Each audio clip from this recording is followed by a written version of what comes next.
अस्सलाम वालेकुम वरहमतुल्लाह।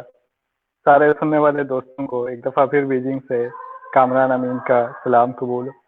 उम्मीद है आप सब लोग जहाँ जहाँ होंगे, जहाँ से हमें सुन रहे होंगे, बिल्कुल ठीक ठाक खुशबाश और हंसते मुस्कुराते होंगे और खुशियाँ बांट रहे होंगे और कोविड-19 के असरात का मुकाबला भी कर रहे होंगे। स्कॉलर स्टाफ के प्लेटफॉर्म से एक दफ़ा फिर इस हफ्ते हम आपके लिए लाए हैं बहुत सारी अच्छी अच्छी चीज़ें। एक ज़बरदस्ती डिस्कशन होगी। हमारे यहाँ एक क्रेज है यूरोप में जाके पढ़ने का, यूरोप में और फिर स्कॉलरशिप पे पढ़ने का, क्योंकि यूरोप में काफ़ी एक्सपेंसिव इन चीज़ें। तो ज़रा स्कॉलरशिप मिल जाए तो उसके अपने ठाठ होते हैं और बहुत सारे लोग अप्लाई भी करते हैं, बड़ी ख्वाहिश भी होती है। पर डेफिनेटली ज़ाहिर है जो अप्लाई करते हैं सबका तो नहीं होता और बहुत सारे लोगों को बहुत सारी चीज़ों का पता भी नहीं होता। बाज़ दफ़ा ऐसा होता है कि आप बड़े पुरुम्मीद होते हैं, आपने बड़ी मेहनत की होती है, आपका प्रोफाइल बड़ा अट्रैक्टिव होता है, उसके बावजूद आपकी सिलेक्शन नहीं हो पाती, तो बड़ी मायूसी होती है। तो बाज़ दफ़ा हम छोटी-छोटी गलतियाँ कर जाते हैं। तो इस सारी चीज़ों पे बात करने के लिए आज हमने ज़हमत दी। हमारे साथ आज इस लाइव सेशन में मौजूद हैं फ़िनलैंड से अतीकुर रहमान भाई। उनको हम खुशामदीद कहते हैं और बड़े मशहूर हैं उनके, उन्होंने अपना टाइम निकाला। तो इनसे ये सारी चीज़ों पे हम डिस्कस करेंगे कि क्या करें, कैसे प्रोफ़ाइल बेहतर बनाएँ, कैसे अप्लाई करें, कहाँ अप्लाई करें, स्कॉलरशिप कौन-सी हैं, कौन-सी नहीं है। अतीकुर रहमान भाई, सबसे पहले तो आपको खुशामदीद। आप अपना तारुफ करवा दें। बहुत शुक्रिया कामरान। बहुत शुक्रिया आपने मौका दिया बोलने के लिए इस प्लेटफॉर्म से। और हमारी अपनी भी कोशिश यही रहती है कि जो चीज़ें पिछले कुछ अरसे में हमने गेन की, हम कोशिश करें कि वो अपने स्टूडेंट्स तक लेके आएँ, एस्पिरेंट्स तक लेकर आएँ। मेरा नाम अतीकुर रहमान है, पाकिस्तान से ताल्लुक़ है मेरा। मैंने बैचलर्स किया 2016 में एग्रीकल्चर यूनिवर्सिटी पेशावर से। प्लांट ब्रीडिंग एंड जेनेटिक्स मेरी स्पेशलिटी रही। उसके बाद तुर्किश गवर्नमेंट स्कॉलरशिप पे तुर्की चला गया, तकरीबन 1 साल वहाँ रहा। उसी दौरान एरास्मस मुंडस स्कॉलरशिप के लिए अप्लाई किया और फॉर्चुनेटली एरास्मस मुंडस स्कॉलरशिप मिल गई, यूरोप आने का मौका मिला। 1 साल मैं स्वीडन में रहा और फिर उसके बाद 1 साल फ़िनलैंड में रहा। एक जॉइंट डिग्री की, उसके बाद से तकरीबन 6-7 माह यूनिवर्सिटी में एज़ अ रिसर्च असिस्टेंट काम किया और अब आजकल मैं रिसर्च साइंटिस्ट हूँ नेचुरल रिसोर्सेज इंस्टीट्यूट में और अपनी पीएचडी भी यूनिवर्सिटी ऑफ हेल्सिंकी से कंटिन्यू किया हुआ हूँ। अतीक भाई, हमने जो सवाल डिस्कस करने हैं उनकी तरफ तो आएंगे। आप आप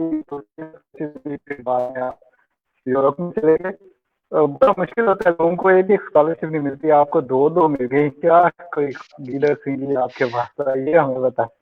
खैर ये अक्सर सवाल सुनने को मिलता है और मेरे दोस्त अक्सर इस चीज़ का ज़िक्र भी करते हैं कि ऐसा क्या है। मैं खुद भी फ़िगर आउट नहीं कर पाया कि ऐसा कुछ है या नहीं, लेकिन एक चीज़ तो बड़ी श्योर है कि जो मोटिवेशन रही है इससे पहले हमेशा किसी भी स्कॉलरशिप या किसी भी अपॉर्च्युनिटी के लिए अप्लाई करने के लिए, आया वो मुझे मिली या ना मिली, उसका बहुत बड़ा किरदार रहा है और उससे बढ़ के फिर दुआएँ हैं और फिर सबसे इम्पोर्टेंट जो चीज़ नज़र मुझे आती है वो ये कि मैं हमेशा उसी चीज़ के लिए अप्लाई करता हूँ जो मैं चाह रहा होता हूँ और मुझे लगता है कि वो मुझे सूट करती है और फिर उसी के अराउंड अपनी एप्लीकेशन और आर्गुमेंट्स तैयार करता हूँ और जब भी इंटरव्यू का मौका मिलता है या बात करने का, तो उन्हें उन्हीं पॉइंट्स के की वजह से कन्विंस कर पाता हूँ और मेरे ख्याल से जो प्रोफाइल की अगर बात की जाए तो एकेडमिक परफॉर्मेंस भी काफ़ी बेहतर रही है मेरी थ्रू आउट द करियर, उसका भी एक इम्पैक्ट है। फिर मेरे ख्याल से कम्युनिकेशन स्किल्स जो हैं आपके, चाहे वो रिटन हैं या वोकल हैं, उनका एक बड़ा किरदार होता है। आपने कुछ जो वॉलंटियर एक्टिविटीज़ की होती हैं, जो कि आपकी प्रोफ़ाइल को कहीं न कहीं इम्पैक्ट कर रही होती हैं, उनका किरदार होता है और मैं इन सब चीज़ों को अगर एक तरफ रख भी लूँ, तो मेरे ख्याल से मैंने एक लर्निंग एक्सपीरियंस समझा है हमेशा। अगर मैंने कहीं अप्लाई किया है या कहीं पे इंटरव्यू के लिए मैं गया हूँ या किसी भी चीज़ को अप्रोच किया, तो मैंने उसको एज़ अ लर्निंग एक्सपीरियंस रखा है अपने ज़हन में और अगर वो मुझे ना मिली तो वो एक मेरे ख़्याल से कंप्लीट लर्निंग पैकेज बन जाता है जिससे मैं आइडेंटिफ़ाई कर पाता हूँ कि क्या गलती रही होगी या कहाँ पे क्या कमी रही होगी और फिर नेक्स्ट टाइम उसको बेहतर करने की कोशिश करता रहा हूँ। और बहुत सारी चीज़ें ऐसी हैं जो शायद नज़र आ जाती हैं, मैंने अपने इंट्रोडक्शन में भी बताया और हमेशा जब भी आप किसी से भी बात करते हैं तो वो कोशिश उनकी यही होती है कि वो बातें बताएँ जो कि वो उस वक़्त मौजूद हैं और वो बता सकते हैं। लेकिन अब जिस तरह आपने बताया कि मुझे स्कॉलरशिप्स 2 मिली, तो शायद मैंने वो चीज़ नहीं बताई कि मुझे बहुत सारी स्कॉलरशिप से रिजेक्शन भी आई होगी, बहुत सारी जगहों पे मैं इंटरव्यू तक पहुँचा होऊँगा और नहीं हो पाई होगी। तो मेरे ख्याल से मोटिवेशन का होना और रियल मोटिवेशन का होना बहुत ज़रूरी है। और बाकी फिर आपका रिस्क और बहुत सारी चीज़ें ऐसी हैं जो शायद फिर हमारे हाथ में नहीं होती। जबरदस्त। अतीक भाई, आपसे ये ट्रिक्स हम पूछते रहेंगे, और जो आपको नहीं मिली उनकी भी कुछ कहानियां सुनेंगे कि क्यों नहीं मिली। हम चलते हैं अपने टॉपिक की तरफ। और सबसे पहले तो ये है कि यूरोप में ये बड़ी मशहूर स्कॉलरशिप है रासमस के नाम से, और दो नाम हमें सुनने को मिलते हैं, रासमस मुंडस और रासमस प्लस। तो जी। क्या फर्क है दोनों का, क्या चीजें हैं ये, कैसे डिफरेंशिएट करें? सही, बिल्कुल सही कहा। और ये एक कन्फ्यूजन भी है और आपने बहुत अच्छा सवाल किया और इससे ये कन्फ्यूजन भी दूर हो जाएगी। मैं थोड़ा-सा बैकग्राउंड और हिस्ट्री बता देता हूँ कि इरास्मस जी जी। एक्चुअली है क्या? इरास्मस एक बंदे का नाम है, ये एक डच फिलॉसफर हैं। विकिपीडिया पे इनके बारे में इन्फॉर्मेशन भी आपको मिलेगी। लेकिन कोई तकरीबन 33 साल पहले यूरोपियन जो यूनिवर्सिटीज़ थी, उनके लिए एक प्रोग्राम का आगाज़ किया गया कि यूनिवर्सिटीज़ के दरमियान कोऑपरेशन की जाए और यूरोप के एक मुल्क के स्टूडेंट्स को किसी दूसरे मुल्क में भेजा जाए ताकि कल्चरल इंटीग्रेशन भी हो और उस स्टूडेंट को मौका मिले कि वो दूसरी यूनिवर्सिटी में जाके वहाँ की फैसिलिटीज़ और वहाँ की टीचिंग से फ़ायदा उठा सके। तो इन्होंने अपने स्टूडेंट्स के लिए एक यूँ समझ लें कि यूरोप के अंदर ही एक एक्सचेंज प्रोग्राम स्टार्ट किया इरास्मस के नाम से। काफ़ी अरसा वो प्रोग्राम चला। फिर इरास्मस मुंडस के नाम से इस प्रोग्राम को पूरी दुनिया के अंदर जो है डिस्ट्रीब्यूट कर दिया गया कि अब आप बाकी मुल्कों की यूनिवर्सिटीज़ और बाकी मुल्कों के अंदर भी लोगों को ये कहा गया कि आप अपने स्टूडेंट्स को हमारे पास एक्सचेंज के लिए भेजें और कुछ अरसा वो हमारी यूनिवर्सिटीज़ में पढ़ें ताकि यूरोप के अंदर जो यूनिवर्सिटीज़ हैं वो इंटरनेशनलाइज़ हो सके और यहाँ पे जो नॉलेज का एक्सचेंज है वो बढ़ सके और कल्चरल इंटीग्रेशन हो सके। फिर कुछ अरसे बाद इरास्मस मुंडस ने कंप्लीट मास्टर्स प्रोग्राम उसी सेम स्कीम के ऊपर स्टार्ट किए कि इस तरह के मास्टर्स प्रोग्राम डेवलप किए जाएँ, जो कि यूरोप के अंदर जो जॉब मार्केट है उसको फुलफिल करने के लिए हों। उनकी जो डोमेन है वो ज़्यादातर अप्लाइड हो और उनको सिमिलर जो स्ट्रक्चर था, जो एक्सचेंज स्ट्रक्चर था कि कुछ अरसा एक यूनिवर्सिटी में और कुछ अरसा दूसरी यूनिवर्सिटी में गुज़ारा जाए, उसी स्ट्रक्चर की बेस पे एक कंप्लीट मास्टर्स प्रोग्राम का आगाज़ किया गया। और अभी इस वक़्त जिस सिनेरियो से हम गुज़र रहे हैं, अच्छा इसकी फंडिंग जो है वो यूरोपियन यूनियन के बड़े जो प्रोजेक्ट्स हैं उनकी तरफ से है और बहुत अरसे तक इरास्मस मुंडस के नाम से ये मास्टर्स जो हैं ये चलते रहे और आजकल इरास्मस प्लस सुनने को आता है। अब होता कुछ यूँ है कि यूरोप के अंदर बाकी बहुत बड़े प्रोजेक्ट्स मौजूद हैं जो कि एजुकेशन और वॉलंटियरशिप और मुख्तलिफ तरह की एक्टिविटीज़ में इन्वॉल्व हैं। तो तकरीबन 4-5 साल पहले कुछ ऐसा हुआ कि इन्होंने 7 बड़े प्रोजेक्ट्स को मर्ज किया आपस में और उसको इरास्मस प्लस का नाम दिया और अब इरास्मस प्लस के अंदर ही इरास्मस मुंडस भी मौजूद है, जो कि मास्टर्स बहुत सारे मास्टर्स प्रोग्राम के नाम के साथ आप देखेंगे कि वो इरास्मस मुंडस मास्टर्स हैं। मैं मसलन जिस प्रोग्राम से फारिग हुआ, वो Erasmus Mundus master programme in plant breeding है। और अब जब इरास्मस प्लस की हम बात करते हैं तो वो इंक्लूसिव ऑफ ऑल होता है जिसके अंदर इरास्मस के मास्टर्स प्रोग्राम और एक्सचेंज प्रोग्राम्स और बाकी एक्टिविटीज रिलेटेड जो कि रिलेटेड हैं कल्चर से और मुख्तलिफ तरह की के जो प्रोजेक्ट्स हैं जिनमें 7 बड़े प्रोजेक्ट्स मैंने बताया आपको वो शामिल हैं। तो अब हम इन टर्म्स को अल्टरनेटिवली यूज करते हैं। अगर कोई इरास्मस प्लस कह रहा है और इरास्मस मुंडस कह रहा है तो एज सच कोई ज्यादा डिफरेंस नहीं रहा। लेकिन अगर इरास्मस प्लस एक्सचेंज की बात आप कर रहे हैं तो वो अब भी वही पुराने वाला एक्सचेंज है जो कि यूनिवर्सिटीज़ में यूरोप की यूनिवर्सिटीज़ में पढ़ने वाले स्टूडेंट्स को किसी दूसरे मुल्क में पढ़ने का मौका देता है। लेकिन अगर इरास्मस प्लस मास्टर्स की बात करते हैं तो वो एक इंटरनेशनल मास्टर्स स्कॉलरशिप होती है जो कि सारी दुनिया के लिए ओपन है और पूरी दुनिया से लोग उसके लिए अप्लाई कर सकते हैं। जो करंट सिनेरियो है 2013 से 2020 का कोई तकरीबन 1.7 बिलियन यूरोस की फंडिंग है जिसके अंदर बहुत सारे इरास्मस मास्टर्स या इरास्मस प्लस मास्टर्स प्रोग्राम जो हैं वो ऑर्गेनाइज किए जा रहे हैं। तो मुख्तसरन अगर ये कहें तो ये दोनों ही रासमस मुंडस और रासमस प्लस स्कॉलरशिप है, राइट? बिल्कुल, और बिल्कुल यूरोप में बिल्कुल ऐसा ही है। लेकिन इंटरनेशनल। चूँकि कन्फ्यूज़न तब पैदा होती है कि जब एक बंदा सिर्फ़ एक्सचेंज के लिए जाता है या पूरे मास्टर्स के लिए जाता है। तो तब हमें डिफरेंशिएट करना पड़ता है कि आया ये क्या किस प्रोग्राम के तहत यहाँ पे आए हैं। आप अक्सर स्टूडेंट्स को आप देखेंगे जो कि सिर्फ़ पाकिस्तान से अगर उनकी यूनिवर्सिटी का एक बायलैटरल कनेक्शन है बाहर किसी यूनिवर्सिटी के साथ, तो वो अपने स्टूडेंट्स को 6 माह के लिए या ज़्यादा से ज़्यादा 1 साल के लिए भेजते हैं। अब उसमें उनकी अपनी डिग्री जो है वो अपनी होम यूनिवर्सिटी से हो रही होती है, लेकिन उनका एक डिग्री का पार्ट जो है वो फॉरेन एक यूनिवर्सिटी से हो रहा होता है। लेकिन इसके मुकाबले में एक और बंदे से आप पूछेंगे और वो कहेगा जी मैं इरास्मस पे मास्टर्स कर रहा हूँ, तो वो बेसिकली उसका पूरे का पूरा मास्टर्स यूरोप की किसी यूनिवर्सिटी या एक से ज्यादा यूनिवर्सिटी से हो सकता है। सही सही। जो लोग अभी हमें सुन रहे हैं उनको हम बताते चलें कि आज हम यूरोप में जो दो मशहूर स्कॉलरशिप्स हैं, रास्मस प्लस और रास्मस मुंडस, उस पर थोड़ी सी डिस्कशन करेंगे। लेकिन हम फोकस इस बात पे करेंगे कि अगर आप यूरोप में अप्लाई कर रहे हैं तो कौन कौन सी चीज़ें ऐसी हैं जिनको आप इम्प्रूव करें तो आपकी सिलेक्शन के चांसेस बढ़ जाएंगे, और कौन सी चीज़ें जिन्हें आप अवॉइड करें तो आपकी जो सिलेक्शन है वो बेहतर हो सकती है और आप रिजेक्शन से बच सकते हैं। आपसे एक दरख्वास्त है, जो जो लोग हमें देख रहे हैं, कि ये वीडियो काइंडली शेयर करते जाएं ताकि ज्यादा से ज्यादा लोगों तक हमारा ये पैगाम पहुंच सके। अतीक भाई, आपकी तरफ मैं वापस आता हूँ।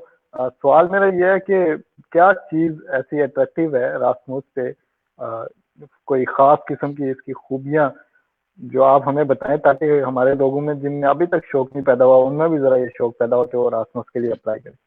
अच्छा, सबसे इम्पोर्टेंट चीज़ जो जो मुझे समझ आती है इरास्मस के हवाले से अगर बात की जाए, तो वो तो इसकी जो अपॉर्चुनिटी इटसेल्फ है कि आपको यूरोप की बड़ी यूनिवर्सिटीज़ में पढ़ने का, अच्छी यूनिवर्सिटीज़ में पढ़ने का मौका दिया जा रहा है। दूसरी बात, ये एक फुली फंडेड प्रोग्राम है कि घर से निकलते हुए वापस घर जाने तक आपको किसी चीज़ के लिए पैसों की शायद ज़रूरत नहीं पड़ती। माँ सिवाय वो जो आइल्ट्स का एग्ज़ाम अगर आपने दिया है, तो वो शायद आप अपनी जेब से देंगे, लेकिन बाद में वो भी आप कवर कर सकते हैं।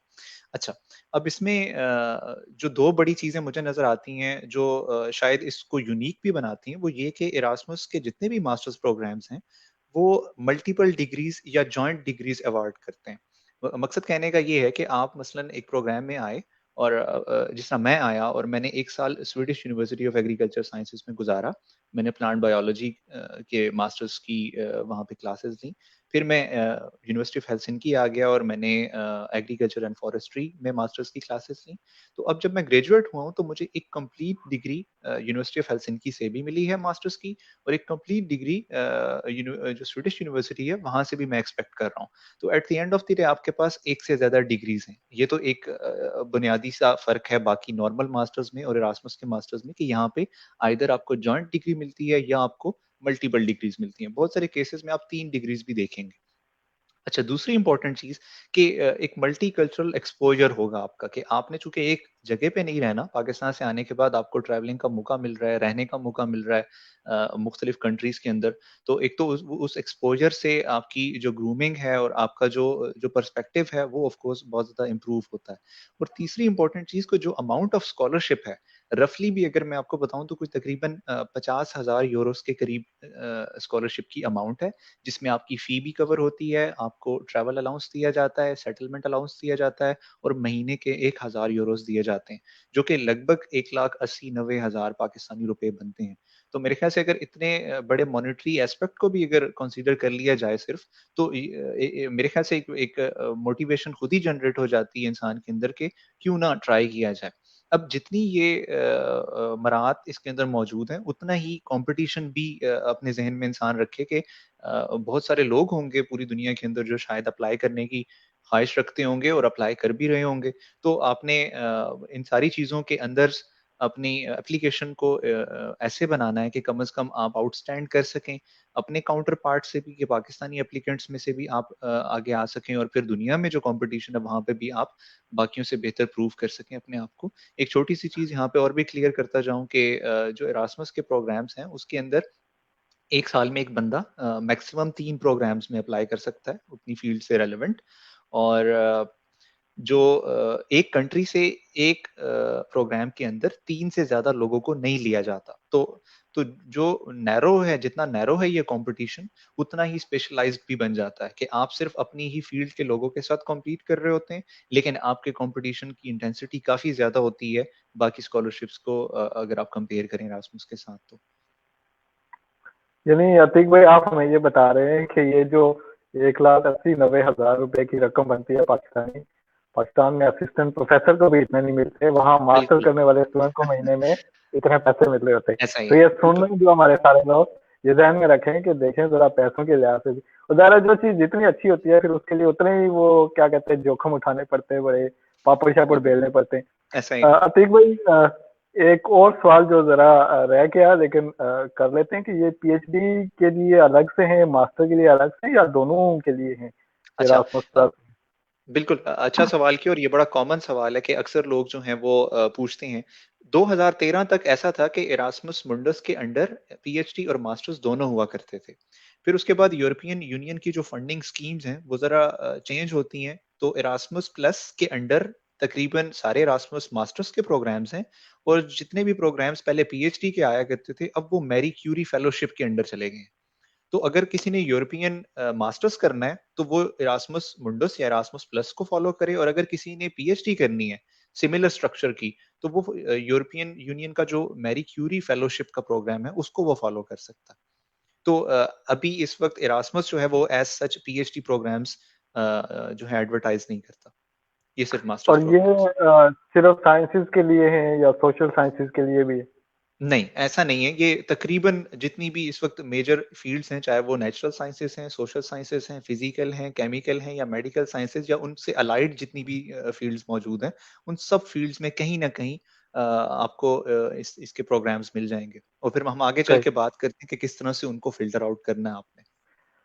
बहुत जबरदस्त हो गया। अच्छा दीप भाई, मैं जरा एक पाकिस्तानी स्टूडेंट हूँ, फॉर एग्जांपल अभी अभी मैंने बीएस किया, हम्म, और मेरे अच्छे कोई ग्रेड शेड आ गया, मेरा दिल कर रहा है कि अब अप्लाई करूँ मैं बाय स्कॉलरशिप पे। तो अच्छा। कहाँ से स्टार्ट करूँ? मुझे क्या, मैंने सोच लिया ये करना है, लेकिन समझ नहीं आ रही कहाँ से मुझे शुरू करना हाँ, ठीक है। मैं पहले बात करूंगा जनरली कि अगर आप एक मास्टर के लिए सर्च कर रहे हैं और आप अभी मौजूद हैं पाकिस्तान में, तो आपके जहन में क्या चीजें होनी चाहिए, और फिर मैं स्पेसिफिकली इरास्मस की तरफ आऊंगा कि अगर आप वाकई इरास्मस पे अप्लाई करना चाह रहे हैं तो आपको किन चीजों के लिए प्रिपेयर करना है। देखिए, सबसे इंपॉर्टेंट पहली चीज ये कि जब आप बैचलर्स करते हैं पाकिस्तान में, तो मोर और लेस आपके पास सिर्फ आपकी ट्रांसक्रिप्ट होती है, यानी कि जो कोर्सेज आपने पढ़े और जो 4 साल गुजारे उसका नतीजा। और दूसरी, आपके पास किसी के पास एक छोटी सी इंटर्नशिप होगी, किसी ने अगर ज्यादा कोशिश की तो एक आध पेपर पब्लिश किया होगा, और अगर कोई बहुत ज्यादा डायनामिक रहा है तो वो अपनी लीडरशिप के हवाले से भी कोई ना कोई वॉलंटियर एक्टिविटी करके आया होगा। तो आपके पास तकरीबन जो प्रोफाइल्स नजर आती हैं हमें, उसमें ज्यादा से ज्यादा अगर फर्क वाजे होता है तो वो आपके जीपीएस का होता है, कि कोई अच्छे जीपीए वाला है और कोई लो जीपीए वाला है, बाकी चीजें तकरीबन एक जैसी हैं। अब पहली चीज तो आपने ये देखनी है कि आपने एलिजिबिलिटीज अपने जहन में रखनी है कि पाकिस्तान से बाहर आने के लिए मुख्तलिफ कैटेगरीज में स्कॉलरशिप्स अवेलेबल हैं, और मुख्तलिफ तरह की एलिजिबिलिटीज हैं जो आपको फुलफिल करनी होती हैं। मसलन एक बंदा है और वो ये कहता है कि मेरे पास बैचलर्स है और मेरे पास इसके अलावा कुछ नहीं है, तो बहुत अच्छी बात है। आपके पास अगर बैचलर्स है तो आप स्टिल पाकिस्तान से बाहर आ सकते हैं, लेकिन आपका जो स्कोप है, टारगेट्स जो हैं वो आपके, वो थोड़े से कम हैं। फॉर एग्जांपल, आप चाइना में अप्लाई कर सकते हैं अगर आपके पास सिर्फ बैचलर्स है, मैं ना आपके पास आइल्स है, ना जीआरई है, ना टोफिल है, ना कोई ऐसी एडिशनल क्वालिफिकेशन है। तो आप चाइना अप्लाई कर सकते हैं मसलन, या टर्किश गवर्नमेंट स्कॉलरशिप पे अप्लाई कर सकते हैं, कोरियन गवर्नमेंट स्कॉलरशिप के अंदर, या कोरियन प्रोफेसर्स को अप्रोच कर सकते हैं। मतलब कहने का मकसद ये है कि आपके पास कुछ ऑप्शंस मौजूद हैं, लेकिन अब आप थोड़ा सा टाइम देते हैं, आप आइल्स कर लेते हैं मसलन। जब आप आइल्स कर लेते हैं तो आपके पास बैचलर्स है प्लस आइल्स है। अब आप एक बड़े टारगेट जो ग्रुप है उसको आप अपने जहन में रख लें कि अब आप यूरोप भी आ सकते हैं, क्योंकि आपने जो लैंग्वेज की रिक्वायरमेंट थी वो पूरी कर ली। आप ऑस्ट्रेलिया जा सकते हैं, आप न्यूजीलैंड जा सकते हैं, आप कनाडा जा सकते हैं फॉर एग्जांपल। लेकिन अगर कुछ लोगों ने और मेहनत की और फॉर एग्जांपल उन्होंने जीआरई भी कर लिया है, या टॉफल कर लिया साथ में, तो अब उनका टारगेट जो है वो और ब्रॉड हो जाता है, वो अब यूएस में भी अप्लाई कर सकते हैं। तो सबसे पहली चीज तो आपने जो तो सोचनी है वो ये कि आप एलिजिबल हैं या नहीं। और अगर आप एलिजिबल हैं एक सर्टन स्कॉलरशिप के लिए जिसके लिए आप अपने मूड बना रहे हैं, तो आप उस वक्त पे तो उसके लिए अप्लाई कर सकते हैं। लेकिन अगर आपने फर्दर जो है किसी बेहतर स्कॉलरशिप को टारगेट करना है, जिस तरह फुल ब्राइट है या एरास्मस है, तो आपको सबसे पहले तो अपने लिए कुछ बजटिंग भी करनी है और आपने आइल्स की तैयारी करनी है, ताकि आप कम से कम एलिजिबिलिटी पूरी कर सकें। और अगर आप एलिजिबल नहीं है, और अक्सर लोगों को मैंने सुना है ये कहते हुए कि भाई फलां का तो बगैर आइल्स के भी हो गया, तो मेरे ख्याल से ये बहुत ज्यादा ओकेजनल है ये बात, कि अगर फॉर एग्जांपल आपके कंट्री से 10 बंदे थे और 10 के 10 के पास आइल्स नहीं था, तो फिर तो बड़ा फेयर सा कंपटीशन है कि आपका आइल्स के ऊपर सिलेक्शंस नहीं हो रही। लेकिन अगर ऐसा है कि आपके 5 बंदों के पास आइल्स है और 5 बंदों के पास आइल्स नहीं है, तो वो स्ट्रेट फॉरवर्ड जो 5 बंदे लिस्ट के अंदर मौजूद हैं वो इनएलिजिबल है। तो मेरे ख्याल से ये एक रिस्की सिचुएशन होती है। सबसे पहले स्टूडेंट्स को ये देखना है कि उनके उनके लिए टारगेट अपॉर्चुनिटीज क्या हैं और उनकी एलिजिबिलिटीज क्या हैं, और कोशिश करें कि सबसे पहले एलिजिबिलिटीज पूरी करें। जब तक एलिजिबिलिटी पूरी नहीं होगी, आप जितनी मर्जी अच्छी एप्लीकेशन बना लें, और एक जगह पे रिक्वायरमेंट है फॉर एग्जांपल कि आपने जीआरई का स्कोर साथ में अटैच करना है और आपने नहीं अटैच किया, तो मेरे ख्याल से वो कंसिडरेबल नहीं है। तो पहली चीज एंड में ये होनी चाहिए कि आपके पास आप एलिजिबिलिटीज पूरी करें। फिर दूसरी चीज इंपॉर्टेंट ये है कि आप फिर रेलेवेंट अपॉर्चुनिटीज को सर्च आउट करें। तीसरी इंपॉर्टेंट चीज ये है कि आप रियली मोटिवेटेड हों उस चीज के लिए को परसू करने के लिए। पाकिस्तान से आने वाले स्टूडेंट्स के जो माइंडसेट हैं वो दो तरह के हैं, जो मैं शायद जनरलाइज कर रहा हूँ इन चीजों को, लेकिन मुझे एक वो स्टूडेंट नजर आता है जो अपनी एजुकेशन के बलबूते पे आगे निकलना चाहता है, बेहतर जगहों पे आके पढ़ना चाहता है, बेहतर जगहों पे सर्व करना चाहता है और अपने करियर को परस्यू करना चाहता है। और एक स्टूडेंट का वो तबका है जो कि सिर्फ एक एस्केप प्लान के तौर पे पाकिस्तान से बाहर आना चाहता है कि कुछ भी हो मैं पाकिस्तान से बाहर चला जाऊं। तो ये चूंकि दो डिफरेंट माइंडसेट्स हैं, तो दोनों डिफरेंट माइंडसेट्स के लिए प्रैक्टिकल स्टेप्स भी डिफरेंट होंगे। तो अब एक बंदा है वो ये चाहता है कि वो बाहर आए और सिर्फ वो स्कॉलरशिप को अपने ज़हन में रखता है और हायर स्टडीज को ज़हन में रखता है, तो उसके लिए तो बहुत सारी अपॉर्चुनिटीज हैं और मेरे ख्याल से हमारा प्लेटफॉर्म भी उन्हीं लोगों के लिए सूटेबल है। बिल्कुल सही अतीक भाई। एक्चुअली ये सवाल भी मेरे जहन में आया इसलिए कि अक्सर आपने भी ये चीज़ फेस की होगी, और बल्कि जितने भी हमारे वॉलंटियर स्टूडेंट जो अब्रॉड पढ़ रहे हैं वो सारे ये चीज़ फेस करते होंगे कि आपके इनबॉक्स में मैसेजेस भरे होते हैं कि मैंने बीएस कर लिया है, अब मुझे बताएं एमएस के लिए स्कॉलरशिप कहाँ से मिलेगी, और मैंने ये कर लिया और मुझे स्कॉलरशिप चाहिए, कैसे मिलेगी। तो जी हाँ। इसलिए मैंने आपसे भी क्वेश्चन किया कि ये बड़ी एक क्या कहते हैं कॉमन सेंस की बात है कि स्कॉलरशिप आपको चाहिए तो एफर्ट्स और टाइम आपने पुट करना है, मैंने नहीं पुट करनी है उसमें। जी हाँ, बिल्कुल अगर अगर बिल्कुल, आप और जी ये हाँ। बहुत अच्छी बात आपने की और मेरे ख्याल से ये हर बंदे को अंडरस्टैंड करना है। हम तो चूंकि वो सफर गुजार के आए हैं और मुझे पता है कि उसमें कितनी स्ट्रगल है और कितना लंबा रास्ता है वो। और जो भी नया जी आने वाला स्टूडेंट है, और मैं ये समझता हूँ कि जिस तरह का हमारा एक प्लेटफॉर्म है जिससे हम अभी बात कर रहे हैं, या इसके अलावा जो ग्रुप्स मौजूद हैं जहाँ पे लोग वॉलंटियरली हेल्प कर रहे हैं स्टूडेंट्स की, या वो विलिंग हैं कि वो हेल्प करें स्टूडेंट्स की, तो ये मेरे ख्याल से ये नेमत से कम नहीं है, और मुझे नहीं लगता कि दुनिया के बाकी कंट्रीज में ऐसा होता है कहीं पे। तो जी। अगर इतनी देखिए ज्यादा मैं एफर्ट इस अपना एक साइड से। एक्सपीरियंस शेयर करूँ। मैं जी जी। जब अप्लाई कर रहा था तो मुझे स्कॉलरशिप नेटवर्क कभी नहीं पता था, तो भी हाँ, तो वो सबसे बड़ा ग्रुप है आई गेस इस जी हाँ। हवाले से, और वहाँ पे हम्म। बड़ी आपको पूरी दुनिया से लोग मिल जाएंगे, और वो बड़े गाइड करने वाले भी हैं। अच्छा, अभी रिसेंटली ये हुआ कि हमारे साथ कुछ अफ्रीकन स्टूडेंट्स हैं, और वो मेरे साथ क्योंकि फेसबुक भी ऐड है, तो उन्होंने एक शेयर किया हुआ एक पोस्टर था, और उस पे उन्होंने लिखा हुआ कुछ कि हम इस तरह से आपको गाइड करेंगे चाइनीज स्कॉलरशिप के हवाले से। तो उसकी जो वेबिनार टाइप ऑनलाइन सेशन उन्होंने रखा, उसकी फीस उन्होंने कुछ 1000 नाइजीरियन जो करेंसी बनती है वो रखी, ठीक है। अच्छा और अच्छा। मैं हंस रहा था कि यार ये काम हम मुफ्त कर करके थक जाते हैं। हमारे लोग इस हम्म। हवाले से बड़े खुशनसीब भी हैं, बड़े अच्छे भी हैं, और जी हाँ। हमारे स्पेशली जो लोग जो स्टूडेंट पाकिस्तान में, वो इस बात को कंसिडर करें कि जो लोग बाहर बैठ के आपको गाइड कर रहे हैं वो बड़े ही मसरूफ लोग होते हैं, वो पढ़ भी रहे होते हैं और बहुत सारे और भी काम साथ में, अपना खाना पीना, और तो उनके टाइम की भी कदर करें। और दूसरी चीज ये कि अगर आप मोटिवेटेड हैं, फॉर एग्जांपल स्कॉलरशिप, मतलब स्कॉलरशिप के लिए आपको काफी ज्यादा एफर्ट करनी पड़ती है। तो हम्म। अगर आप ये सोच रहे हैं कि कोई बंदा आपको एक लिंक भेज दे और आप उस लिंक पे क्लिक करें और आपको स्कॉलरशिप मिल जाएगी, तो ये कोई नामुमकिन सी चीज है, ऐसा ऐसा ही नहीं है, होता। बिल्कुल अगर ऐसा आप ही है। इतने मोटिवेटेड नहीं है कि आप हम्म। इंफॉर्मेशन फाइंड कर सकें, और यकीन करें कि आज के दौर में अगर आप इंफॉर्मेशन फाइंड नहीं कर सकते हम्म। तो बहुत मुश्किल है कि आप आगे नहीं सर्वाइव कर सकें। रिसर्च बिल्कुल तो बहुत बिल्कुल ही ऐसा टफ ही। चीज है, बहुत मुश्किल।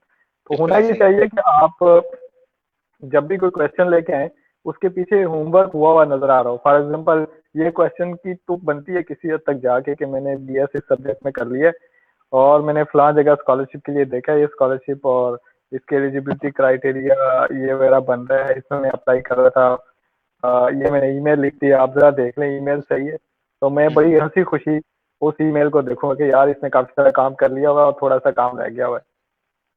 सही तो फरमाया। लेकिन अगर आप मुझे ये कहेंगे कि मैंने बीएस कर लिया और मुझे स्कॉलरशिप का लिंक भेज दे, तो मैं जस्ट इग्नोर ही कर सकता हूँ। अतीक भाई ऐसा ही है। इस प्रोसेस से गुजर रहे होंगे, और हमारे सारे वॉलंटियर्स गुजरते हैं। ऐसा ही है। तो ऐसा ही है। हम ये हमारी मेरे ख्याल से आपसे ये ये एक बड़े शर्म का मकाम है कि एक बंदा जो ग्रेजुएट कर लेता है यूनिवर्सिटी से और वो एक इंफॉर्मेशन सीकिंग मूड में है और वो चाह रहा है कि उसको हेल्प मिले, ठीक है, वो आ जाता है। हमारा आसान तरीन तरीका ये कि ग्रुप्स के अंदर एक पोस्ट आ गई और उसमें एक स्कॉलरशिप के बारे में इंफॉर्मेशन लिखी हुई है। अब बजाय इसके कि उस लिंक पे क्लिक करके थोड़ी सी इंफॉर्मेशन ले ली जाए, वो नीचे आके कमेंट करने में उतना ही टाइम लगा रहा है कि लास्ट डेट क्या है या क्या मैं जी एलिजिबल हूं या नहीं। तो जी ये तो मेरे ख्याल से बिल्कुल इन इनवैलिड सी सिचुएशन अपने लिए आपने बना दी कि आप एक्सपेक्ट करें कि आपके उस कमेंट का कोई रिस्पॉन्स देगा। और या आप देखिए। जी हाँ। जी, आज के दौर में अगर आपको नाम पता चल गया ना, फॉर एग्जांपल आंसू के नाम से एक स्कॉलरशिप है, जी हाँ। तो आज के दौर में अगर आपको किसी चीज का नाम पता चल गया, जस्ट वो नाम गूगल करें, एग्जैक्टली। आपके पास इतनी इंफॉर्मेशन आएगी कि आप, और आपको ऑलरेडी पता है कि एक ऑफिशियल वेबसाइट, जितनी भी स्कॉलरशिप है, जितने भी इंस्टीट्यूट हैं, हर एक की ऑफिशियल वेबसाइट होती है, आप उसको विजिट करें, तो ये जी हाँ। इंफॉर्मेशन और ये चीजें आपको इजीली मिल जाएंगी। अगेन ये एक चीज आ गई डिस्कशन में, और मुझे उम्मीद आती है कि भाई भी इससे इत्तेफाक करेंगे कि जब आप क्वेश्चन, और ये आपके क्वेश्चन से पता लग जाता है कि आप होमवर्क करके आए या आप शॉर्टकट तलाश करना चाहते हैं। जी हाँ, तो जब बिल्कुल आप ऐसा ही। क्वेश्चन होमवर्क बिल्कुल। करके आएंगे, तो हम्म। हमें बड़ी खुशी होगी आपको जवाब देने में भी, और आपकी हेल्प करने। हमें अंदाजा है, हम पाकिस्तान से आए, हमें पता है कि वहाँ लोग गाइड नहीं करते, वहाँ लोग हौसला अफजाई नहीं करते, वहाँ बहुत सारे इश्यूज होते हैं। बट इसका ये मतलब नहीं कि फॉर एग्जांपल आप गूगल से कुछ पूछें तो वो आगे आपको कहेगा कि नहीं भाई मुझे नहीं बताना, तुम सोए हुए थे पहले क्लास में। वो आपको बता ऐसा ही है। देगा। बिल्कुल ऐसा ही। और अच्छी बात ये कि गूगल थकता नहीं है ना, उसके पास टाइम भी बहुत है। लेकिन जिस बंदे उसके से बाद आप बात टाइम कर बहुत। रहे हैं या हेल्प मांग रहे हैं, उसकी अपनी प्राइमरी एक्टिविटीज बहुत ज्यादा हैं। और हमें तो इस चीज का अच्छे से अंदाजा है कि आप जब बाहर आ जाते हैं तो यहाँ पे आपका काम और आपकी जो जॉब है वो बहुत ज्यादा डिमांडिंग है। आपका आपसे टाइम भी मांग रही होती है और आपसे बहुत ज्यादा कमिटमेंट भी मांग रही होती है और रिजल्ट्स भी मांग रही होती है। और फिर अगर उसके अलावा आप यहाँ अकेले रह रहे हैं तो आपने अपनी लाइफ भी मैनेज करनी है। आप फैमिली के साथ हैं तो फैमिली का टाइम भी आपने मैनेज करना है। और उसके बावजूद अगर आप दिन के 1 से 2 घंटा निकाल के एक वॉलंटियरशिप एक्टिविटी कर रहे हैं और किसी की मदद करना चाह रहे हैं, तो कम से कम वो लोग आगे हैं जिनको वाकई में मदद चाहिए। जिनको क्लिक करवाना है तो बराए मेहरबानी वो खुद क्लिक कर लें। सही बात है। बिल्कुल जी हाँ। आपने सही कहा सामीन, हम ये डिस्कशन जारी रखेंगे। हम थोड़ा आपकी टॉपिक यूं समझते हो गए, लेकिन ये वो दिल के फफोले हैं जो कभी कभी जल उठते हैं। जी हाँ। आप नहीं इस नहीं, बात मेरे को। ख्याल से ये मेंटरिंग भी जरूरी है। और बहुत सारे लोग ऐसे होंगे जो शायद अब ये सुनने के बाद शायद वो थोड़ा सा रियलाइज करेंगे कि भाई वो गलत कर रहे हैं। और मुमकिन है बिल्कुल कि हिम्मत अगली बार बिल्कुल करेंगे। हमें एक बेहतर सवाल आए बजाय इसके कि लास्ट बिल्कुल डेट सही। ऑफ एप्लीकेशन क्या है। बिल्कुल सही, बिल्कुल ऐसा ही है। और जो जो लोग अभी हमें ज्वाइन कर रहे हैं उनको हम बताते चले कि हम यूरोप की स्कॉलरशिप डिस्कस कर रहे थे, रास्मुस मुंडस रास्मुस प्लस बेसिक इंट्रोडक्शन पे अभी हमने बात की। लेकिन जो अहम हिस्सा है उस पर अभी हम डिस्कशन करने जाएंगे कि आप कैसे अपना प्रोफाइल सेट करें अप्लाई करने के लिए। ये एक बात मैं आपको बताता चलूँ कि ये मास्टर्स की स्कॉलरशिप हैं। और फिर साथ में जो जो लोग हमें सुन रहे हैं उनसे एक दफा ये फिर रिक्वेस्ट है कि वीडियो प्लीज शेयर करते जाएं बाकी लोगों के साथ, ताकि ये इन्फॉर्मेशन ज्यादा से ज्यादा लोगों तक पहुंचे। अतीक भाई की तरफ फिर चलेंगे। अतीक भाई, यार अब देखें, अप्लाई तो इतने सारे लोगों ने करना है, और जाहिर है कंपटीशन आपने खुद ही कह दिया कि बड़ा सख्त होता है। हम्म। तो अब क्या किया जाए कि उस सख्त कंपटीशन से भी बंदा निकल जाए और कामयाब हो जाए। अच्छा। सबसे पहली चीज ना मैं क्लियर करना चाहता हूँ और लोगों को भी शायद ये चीज समझ नहीं आती अक्सर औकात के। देखिए, एक प्रोग्राम है, उसकी एप्लीकेशन डेट स्टार्ट हो जाती है तो वो कम से कम आपको 2 महीने देता है। जो उसकी प्रोग्राम की लास्ट डेट है अप्लाई करने की, वो कम से कम मेरे मुताबिक, ज्यादातर प्रोग्राम इससे ज्यादा भी टाइम हो सकता है। तो जो 2 महीने दिए जाते हैं, तो सबसे पहले अपने आप से सवाल करें कि आखिर 2 महीने क्यों दिए उन्होंने आपको। तो जब आपको ये समझ आ जाएगी कि 2 महीने उन्होंने सिर्फ एप्लीकेशंस ओपन किए हैं कि सारी दुनिया से लोग अप्लाई करें, और आपको पहले दिन पता चला है और आपको पता है कि मेरे पास 2 महीने मौजूद हैं, तो आप सबसे पहले ये चीज निकाल दें अपने जहन से कि ये कोई 5 दिन की गेम है या 2 दिन की गेम है कि आपने एप्लीकेशन बना देनी है, सबमिट कर देनी है और बात खत्म हो जाएगी। नहीं, ऐसा नहीं है। 2 महीने से मुराद ये कि ऑफ कोर्स ऐसा कुछ है इसके अंदर कि इसको पाने के लिए आपको 2 महीने की मेहनत करनी पड़ेगी। अब मेहनत क्या है? सबसे इंपॉर्टेंट पहली चीज तो ये है कि आप जहां आना चाह रहे हैं, जिस फील्ड में अप्लाई करना चाह रहे हैं, मसलन इरास्मस का एक प्रोग्राम है। मैं थोड़ा सा और पीछे चला जाता हूँ कि ये कैसे सर्च किया जाए। एक कैटालॉग है, यहाँ पे हम लिंक भी उसका शेयर कर देंगे। आप उस कैटालॉग को ओपन करें, अपनी फील्ड के मुताबिक वहाँ पे फिल्टर लगाएं ड्रॉप डाउन मेन्यू से। आप जिस ईयर में बैठे हुए हैं, 2020 में बैठे हुए हैं, 2020 और 21 का फिल्टर लगाएं कि अगले आने वाले सालों में कौन से प्रोग्राम्स जो हैं अवेलेबल होंगे। आपके पास एक लिस्ट आ जाएगी। अब इरास्मस के प्रोग्राम्स की जो लिस्ट है उसके दो कंपोनेंट्स हैं। लेफ्ट साइड पे जो प्रोग्राम्स हैं उनके एक्रोनिम्स लिखे हुए हैं, उनकी शॉर्ट फॉर्म्स या एब्रीविएशंस लिखी हुई हैं। राइट साइड पे इरास्मस के प्रोग्राम्स की जो एब्रीविएशंस की तफसील है वो लिखी हुई है, पूरा कंप्लीट नाम लिखा हुआ है प्रोग्राम का। अब मैं और थोड़ा सा बेसिक होके समझाता हूँ कि अगर आप एक्रोनिम पे क्लिक करते हैं तो वो सीधा आपको प्रोग्राम की वेबसाइट पे ले जाता है। अगर आप फुल फॉर्म पे क्लिक करते हैं राइट साइड पे, तो वो आपको फंडिंग इंफॉर्मेशन की तरफ ले जाता है कि ये प्रोग्राम कब ऑफर हुआ, ये इसकी फंडिंग कितनी है, कौन से पार्टनर यूनिवर्सिटीज हैं और इस तरह की इंफॉर्मेशन आप रीड करना चाहते हैं, बहुत अच्छी बात है, लेकिन आपके काम की क्या चीज है, वो प्रोग्राम की वेबसाइट है।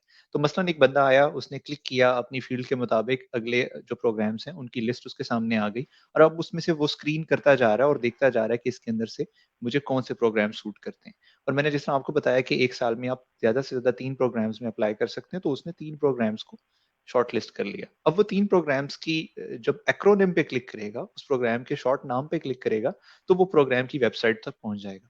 जब प्रोग्राम की वेबसाइट पे पहुंचेगा तो सबसे पहले तो प्रोग्राम के इंट्रोडक्शन को पढ़े, जो कि उस वेबसाइट के अंदर ज्यादातर अबाउट के सेक्शन में होता है। आप देखें वो प्रोग्राम कहता क्या है, वो क्या चाहता है, वो किस तरह की ट्रेनिंग दे रहे हैं आपको, या वो कौन सी यूनिवर्सिटीज जो हैं उनको इंक्लूड करके क्या ऑफर कर रहे हैं। जब आप उसको पढ़ लें, फिर अपने आप से सवाल करें कि आपको सूट करता है ये प्रोग्राम। अगर आपको सूट करता है तो फिर आप चले जाएं, फर्दर इंफॉर्मेशन ले लें। उसी वेबसाइट के अंदर आप सर्च करें कि ये प्रोग्राम के अंदर पार्टनर यूनिवर्सिटीज कौन सी मौजूद हैं, इस प्रोग्राम को अप्लाई करने के लिए कौन कौन से डॉक्यूमेंट्स की रिक्वायरमेंट है, इस प्रोग्राम की डेडलाइन क्या है, तो फिर आप स्टेप फॉरवर्ड करें। लेकिन अगर आपको पहली नजर से ही ये प्रोग्राम आपके लिए सूटेबल नहीं लग रहा, तो ज्यादा एनर्जी लगाने की जरूरत नहीं है, आप उसको खत्म कर दें और वापस चले जाएं और लिस्ट के अंदर से दूसरे प्रोग्राम को सर्च आउट करें। अक्सर औकात ऐसा होता है, लोगों का सवाल ये आता है कि हम अप्लाई कर रहे हैं, हमने जी कंप्यूटर साइंस में मास्टर्स किया हुआ है और हमारे मकसद का प्रोग्राम नहीं मिल रहा। अब देखें, बात ये है कि इरास्मस के प्रोग्राम्स की जो नौइयत है वो जरा अप्लाइड है, कि ज्यादातर प्रोग्राम्स जो हैं वो सिंपल आपको मास्टर्स इन केमिस्ट्री या फिजिक्स नहीं मिलेंगे, आपको अप्लाइड साइड पे। फॉर एग्जांपल एक प्रोग्राम है बीडीएम में, बिग डेटा मैनेजमेंट से रिलेटेड है। अब इसके अंदर अप्लाई करने के लिए एक कंप्यूटर साइंस का बंदा भी एलिजिबल है, स्टेटिस्टिक्स से आने वाला बंदा भी एलिजिबल है, बायो इन्फॉर्मेटिक्स से आने वाला बंदा भी एलिजिबल है। ये मैं एक जनरल एग्जांपल आपको दे रहा हूँ। मैंने जिस प्रोग्राम से मास्टर्स किया, ईएम प्लांट उसका नाम है, शॉर्ट नेम, उस पर आप क्लिक करते हैं तो लिखा हुआ आता है Erasmus Mundus masters in plant breeding. अब पहली लुक में आपको ये लग रहा होता है कि इसमें तो सिर्फ प्लांट से रिलेटेड लोग ही आ सकते हैं और स्पेशली जेनेटिक्स और ब्रीडिंग से वाबस्तगी रखने वाले लोग अप्लाई कर सकते हैं, लेकिन ऐसा नहीं है। केमिस्ट्री से अगर आपका ताल्लुक है तो आप बायोकेमिस्ट्री अगर पढ़ी हुई है आपने, तब फिर भी अप्लाई कर सकते हैं। आपने बायोटेक्नोलॉजी पढ़ी हुई है, आप फिर भी अप्लाई कर सकते हैं। आपने बॉटनी पढ़ी है, तब भी अप्लाई कर सकते हैं। तो मतलब बहुत सारी ऐसी फील्ड्स हैं जिससे आप अप्लाई कर सकते हैं। तो पता ये चला कि मल्टी डिसिप्लिनरी अप्रोच है इन प्रोग्राम्स के अंदर। तो आपने जब प्रोग्राम सर्च कर लिया और प्रोग्राम आपने फिल्टर आउट कर लिया, अब आप आ जाते हैं और आपने अपना मूड बना लिया कि अब मैंने इस प्रोग्राम के लिए अप्लाई करना है। तो पहले जिस तरह मैंने आपको बताया कि आपने एलिजिबिलिटीज पूरी करनी है। एलिजिबिलिटी से मुराद ये कि मसलन अगर उन्होंने ये कहा हुआ है कि आपकी डिग्री मुकम्मल होनी चाहिए सितंबर 2021 तक, तो आप अगर अभी चौथे सेमेस्टर में बैठे हुए हैं, तो आपको तो पता है कि आप डिग्री मुकम्मल नहीं कर सकते उस वक्त तक। तो बराए मेहरबानी आप इस वेबसाइट से चले जाएं। पहली बात कि आप अपनी एलिजिबिलिटी देख लें। और एक बंदा है जी, उसने वो अपने लास्ट सेमेस्टर में और उसको लगता है कि वो डिग्री उस वक्त तक कंप्लीट कर लेगा, बिल्कुल उसके लिए ये ओपन है प्रोग्राम, वो अप्लाई कर सकता है। अच्छा जी, एक बंदा है वो ऑलरेडी ग्रेजुएट हो चुका है, वो तो खामखा अप्लाई कर सकता है। दूसरी एलिजिबिलिटी है, फॉर एग्जांपल आइल्स आपके पास फॉर एग्जांपल 6.5 बैंड्स के साथ होना चाहिए। तो आप अपने आप को असेस करें कि आपके पास आइल्स है। अगर आपके पास आइल्स नहीं है तो क्या आप अगले 2 महीनों के अंदर, जो कि एप्लीकेशन का टाइम है, उसमें कर सकते हैं। अगर कर सकते हैं तो वेल एंड गुड, आप आइल्स की तैयारी करें, आप आइल्स का एग्जाम दें। हाँ, जिसने अगर पहले से सोचा होता है और पहले से तैयारी कर रहा होता है, उसके लिए तो बड़ी सर्टन होती हैं चीजें। अच्छा, तीसरी अब चीज इंपॉर्टेंट है, वो है एप्लीकेशन के लिए डॉक्यूमेंट्स। और डॉक्यूमेंट्स के अंदर 2 डॉक्यूमेंट्स ऐसे हैं जो कि सुपर इंपॉर्टेंट हैं, जिसमें आपकी सीवी है और आपका मोटिवेशन लेटर है। और अब मैं आपके असल सवाल की तरफ आता हूँ, जो आपने पूछा कि ऐसा क्या किया जाए कि आपकी सीवी और आपकी मोटिवेशन लेटर इस काबिल हो जाए कि वो बाकी एप्लीकेंट से स्टैंड आउट करें और आखिरकार आपकी सिलेक्शन हो जाए। तो मैं कोई श्योर स्टोरी तो आपको नहीं दे, स्टोरी लाइन तो नहीं दे सकता कि आपने क्या करना है तो कहाँ तक आप पहुंच सकते हैं, लेकिन मैं ये जरूर बता सकता हूँ कि अगर आप जो मैं आगे बातें बताने वाला हूँ इनको अपने ज़हन में रखेंगे, तो आपके ऑड्स ज़रूर बढ़ जाएँगे सिलेक्शंस के। अच्छा, सबसे इम्पोर्टेंट पहली इम्पोर्टेंट चीज़ जैसा मैंने आपको बताया कि ये एक टाइम टेकिंग प्रोसेस है एप्लीकेशन का बनाना या सीवी का बनाना। सीवी के हवाले से बहुत सारी डिबेट्स ऑलरेडी हुई हैं और बहुत सारे ऐसे सेशंस भी मौजूद हैं हमारे प्लेटफॉर्म पे। आप वापस जाके दोबारा से उनको भी देख सकते हैं कि एक सीवी को अट्रैक्टिव करने के लिए क्या करना चाहिए, कौन-सी चीज़ें आप इंक्लूड करें, कौन-सी चीज़ें ना इंक्लूड करें, उसका फॉर्मेट, उसकी लेंथ और उसकी प्रेज़ेंटेशन कैसी होनी चाहिए। इसके ऊपर तो डिस्कशंस मौजूद हैं। एप्लीकेशन के ऊपर भी मौजूद हैं, लेकिन मैं समझता हूँ कि एप्लीकेशन जब भी आप कोई भी एप्लीकेशन बनाएँ और अगर इरास्मस प्रोग्राम की बना रहे हैं, तो सबसे पहले आपने उस प्रोग्राम के बारे में जानना है। जब तक आप प्रोग्राम के बारे में नहीं जानेंगे, जब तक आप प्रोग्राम का सोल पर्पस या प्रोजेक्ट का सोल पर्पस नहीं जानेंगे, आप अपनी एप्लीकेशन को अलाइन नहीं कर सकते। और अलाइनमेंट से मुराद क्या है? कि अलाइनमेंट से ये मुराद है कि आपके जो करियर गोल्स हैं, वो प्रोग्राम के प्रोफेशनल या प्रोग्राम के जो ऑफिशियल गोल्स हैं, उनके साथ अलाइन होने चाहिए। प्रोग्राम चाहता है कि आपको मशरिक की तरफ लेके जाएँ और आपके करियर गोल्स मगरिब की तरफ जा रहे हैं, तो आपका तो ऑलरेडी कॉन्फ्लिक्ट बन गया, ऑल्दो आप बहुत अच्छे कैंडिडेट हैं। लेकिन आप जो बात कर रहे हैं, वो प्रोग्राम से मुख्तलिफ कर रहे हैं। तो सबसे पहले तो आप देखेंगे प्रोग्राम जो है वो क्यों एग्ज़िस्ट करता है, वो किस तरह की ट्रेनिंग प्रोवाइड करता है और वो क्यों समझता है कि इस तरह की ट्रेनिंग देनी चाहिए। तो वन्स आपको जब वो अंडरस्टैंडिंग हो जाएगी, तो फिर आप अपनी एप्लीकेशन के अंदर अपनी मोटिवेशन के अंदर उन चीज़ों को इंक्लूड करेंगे। मसलन एक प्रोग्राम है, वो ये चाहता है कि इंडस्ट्री के अंदर एक सर्टेन स्किल सेट के लोगों की ज़रूरत है और हमने ये प्रोग्राम ऑर्गेनाइज़ किया है जिसके अंदर हमने 5 यूनिवर्सिटीज़ के ग्रुप को मर्ज किया है और कंसोर्शियम बनाया और उस कंसोर्शियम के अंदर हम डुअल डिग्री प्रोग्राम दे रहे हैं, ऑफर कर रहे हैं। और अब इस प्रोग्राम से निकलने वाले लोग इंडस्ट्री के फलां सेक्टर के अंदर फिट हो सकते हैं। लेकिन आपका गोल कुछ और है। आपका गोल ये है कि भई मैंने क्या करना है, मैंने मास्टर्स करना है और मास्टर्स के बाद मुझे ये लगता है कि एक फंडामेंटल रिसर्च टॉपिक जो है वो पिक किया जाए और उसमें पीएचडी की जाए। तो आप ऑलरेडी एक कॉन्फ्लिक्टिंग सिचुएशन के अंदर आ चुके हैं। कि प्रोग्राम का मकसद ये है कि वो इंडस्ट्री के लिए बंदा तैयार करे। आपका गोल ये है कि आप आर-एन-डी वाली साइड पे चले जाएँ। Of course at some point आपकी चीज़ें ओवरलैप हो रही होती हैं, लेकिन आपको ये समझना ज़रूरी है कि जो प्रोग्राम का गोल है, उसी की बुनियाद आपने अपने करियर गोल्स के बारे में जब आप लिख रहे हो तो उसको रखना है। अच्छा, जब आपने अच्छा ये अब इतना आसान नहीं है, इसके अंदर टाइम लगेगा। सब क्योंकि हमारे बैचलर्स किए हुए स्टूडेंट्स को जनरली अ, सिर्फ़ इतना ही पता होता है कि हमारे पास कितनी तरह की नौकरियाँ मौजूद हैं, कि आप टीचिंग में जा सकते हैं, आप इंडस्ट्री में काम कर सकते हैं या आप अपना बिज़नेस कर सकते हैं। लेकिन इन डेप्थ उनको इस चीज़ का अंदाज़ा नहीं होता कि उनकी फ़ील्ड की कितनी सारी ब्रांचेज़ हो सकती हैं, जो कि मुख्तलिफ तरह के एरियाज़ के साथ रिलेट कर रही हैं। मसलन प्लांट साइंस से आने वाले लोगों का ये मानना जनरली ये होता है कि वो ज़्यादा से ज़्यादा रिसर्चर बन सकते हैं या वो पीएचडी कर लेते हैं और फैकल्टी मेंबर बन सकते हैं। हालाँकि ऐसा नहीं है। बहुत बड़ी एक इंडस्ट्री है, बहुत बड़ी एनवायरमेंटल साइंसेज़ की एक अप्रोच है जिसके अंदर प्लांट साइंटिस्ट की एक बड़ी अहम जगह होती है। इसके अलावा अगर आप देखें तो आपके पास बायोटेक्नोलॉजी रिलेटेड जितनी भी इंडस्ट्री है वहाँ पे प्लांट साइंटिस्ट की ज़रूरत है। इसके अलावा आप अर्बन प्लानिंग के अंदर देखें तो प्लांट साइंटिस्ट की ज़रूरत है। तो मतलब बहुत सारे ऐसे एरियाज़ हैं जिनके अंदर आपको जगह मिल सकती है काम करने की। लेकिन वो समझने के लिए आपको क्या करना है कि आपने उस प्रोग्राम को अच्छे से स्टडी करना है। फिर दूसरी इंपॉर्टेंट चीज़ ये है कि आपने उस प्रोग्राम के स्ट्रक्चर को देखना है। उस स्ट्रक्चर से मुराद ये है कि प्रोग्राम के अंदर यूनिवर्सिटीज़ कौन-सी हैं और वो कौन से कोर्सेज़ ऑफ़र करती हैं। और क्या आपको इस तरह की ट्रेनिंग की ज़रूरत है एट द एंड? अगर आपको इस तरह की ट्रेनिंग की ज़रूरत है, तो आपने उस सारी ज़रूरत को अपनी मोटिवेशन का हिस्सा बनाना है। आपने ये बताना है कि मैं इस वक़्त तक ये कर चुका हूँ और आगे मैं ये करना चाहता हूँ और ये वही है जो आप ऑफ़र कर रहे हैं। तो इस तरह से आपकी एप्लीकेशन अलाइन होगी और जो रीडर होगा वो उस चीज़ को अंडरस्टैंड करेगा कि वाक़ई आप एक सूटेबल कैंडिडेट हैं। यहाँ पे मैं एक चीज़ बड़ी क्लियरली बताता चलूँ कि 2 तरह के कैंडिडेट्स होते हैं जब भी आप अप्लाई करते हैं किसी भी अपॉर्च्युनिटी के लिए, चाहे वो स्कॉलरशिप है या जॉब है। एक वो कैंडिडेट है जो एलिजिबल कैंडिडेट है। एलिजिबल कैंडिडेट वो है जिसने डिग्री मुकम्मल की हुई है, जिसके डॉक्यूमेंट्स पूरे हैं और जिसने अप्लाई किया है इन टाइम। अब उन एलिजिबल कैंडिडेट्स की तादाद हज़ारों में होती है। उन एलिजिबल कैंडिडेट्स में से सूटेबल कैंडिडेट वो है, जिसने अपनी एप्लीकेशन को और अपनी सीवी को इतना अट्रैक्टिव बनाया है और इतना उसके ऊपर हार्ड वर्क किया है कि अब वो आई कैचिंग बन चुका है, कि अब वो वाला पेपर है जो 100 के दत्थे के अंदर से निकल के राइट साइड पे जा रहा है। जिसके बारे में प्रोफेसर या जो इवेल्युएटर है वो ये सोच रहा है कि हाँ जी इसको इंटरव्यू कर लेना चाहिए। तो आपने एलिजिबल कैंडिडेट से अपनी ट्रांजिशन करनी है सूटेबल कैंडिडेट की तरफ।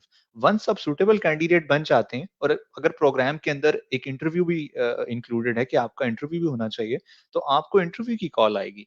और जब इंटरव्यू की कॉल आएगी तो सिमिलर चीज आपने अपनी कम्युनिकेशन के अंदर डिफाइन करनी है कि आपने जो चीजें रिटर्न में दी थी, क्या आप वाकई उन चीजों को अंडरस्टैंड भी करते हैं? क्या आप डिस्कस कर सकते हैं? क्या आप उन चीजों को ऑन करते हैं? तो अब यहाँ पे एक और एस्पेक्ट भी क्लियर हो जाता है कि फॉर एग्जांपल मेरी जिस तरह से सिलेक्शन हुई और मैं जिस प्रोग्राम के अंदर आया, इस प्रोग्राम के अंदर तकरीबन 19 नेशनैलिटीज से 24 लोग मौजूद हैं। 19 नेशनैलिटीज से मुराद ये है कि 19 डिफरेंट स्टोरीज मौजूद हैं, 19 डिफरेंट बैकग्राउंड्स मौजूद हैं, 19 डिफरेंट जो हैं पर्सन्स मौजूद हैं।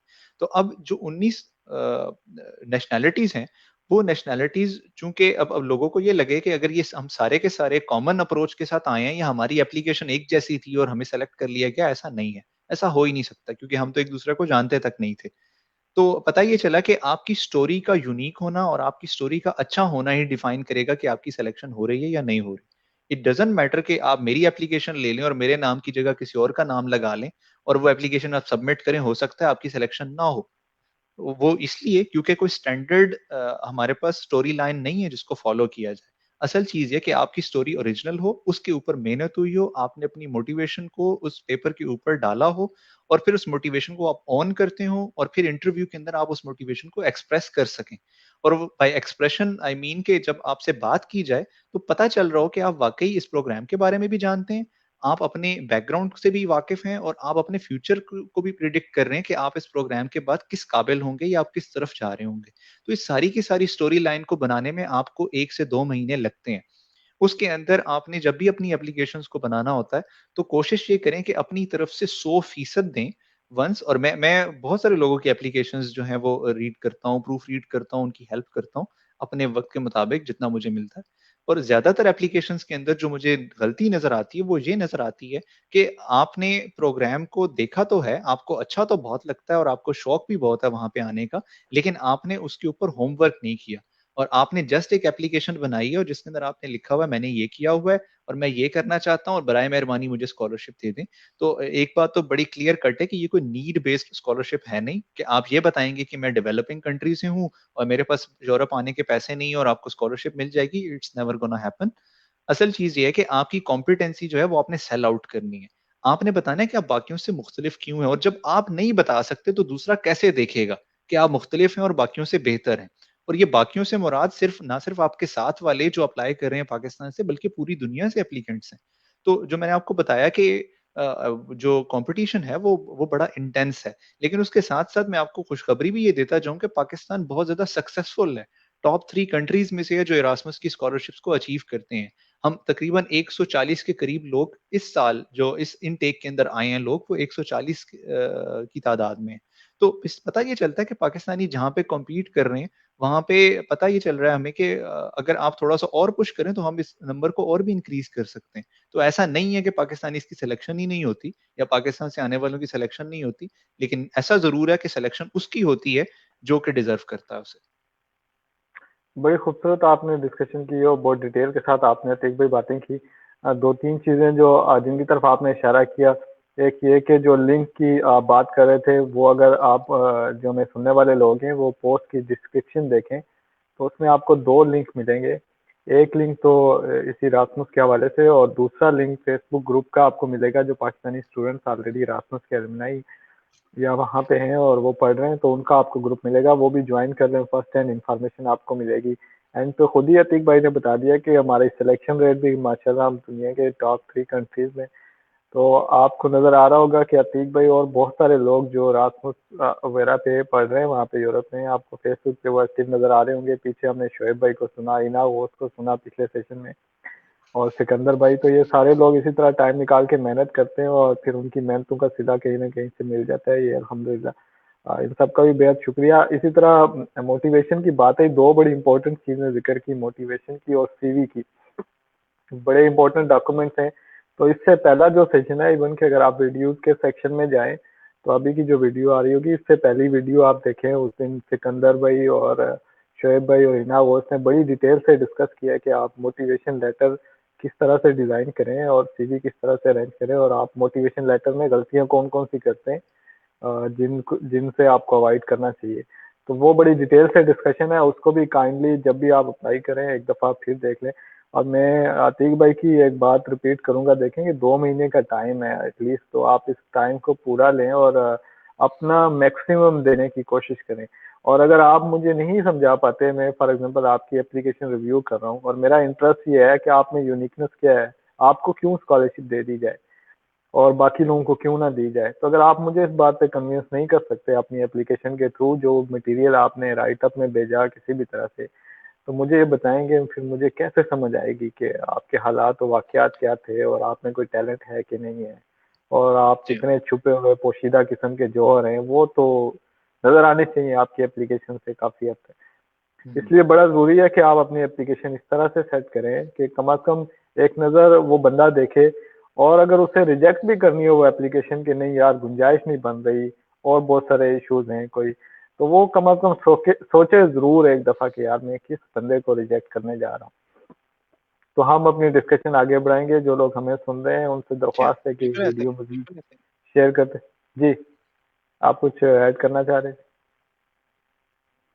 अच्छा, एक एक चीज मैं यहाँ पे ऐड करना चाहूंगा कि जो एप्लीकेशन की जहां तक बात है कि एप्लीकेशन के ऊपर चूंकि टाइम लग रहा है, तो टाइम से ये मुराद नहीं है कि आप अपनी अंग्रेजी को बेहतर करते रहें और आप शेक्सपियर वाली अंग्रेजी इंक्लूड करें अपनी एप्लीकेशन के अंदर। ऐसा हरगिज नहीं है। एक मैं टैबू भी क्लियर करता जाऊं कि अगर पाकिस्तान में रहते हुए इंसान को लगता है कि हम जब गोरों से बात कर रहे हैं और सफेद चमड़ी वालों से बात कर रहे हैं फॉर एग्जाम्पल, तो उनसे मुराद ये है कि उनको अंग्रेजी आती होगी, हालांकि ऐसा नहीं है। आप यूरोप की अगर बात करते हैं तो यूरोप में तकरीबन हर कंट्री की अपनी एक यूनिक लैंग्वेज है, जो कि उनकी नेटिव लैंग्वेज है और उसके अंदर वो एजुकेट होते हैं। और ज्यादातर आप लोगों को देखेंगे वो अंग्रेजी के अंदर इतने माहिर नहीं है।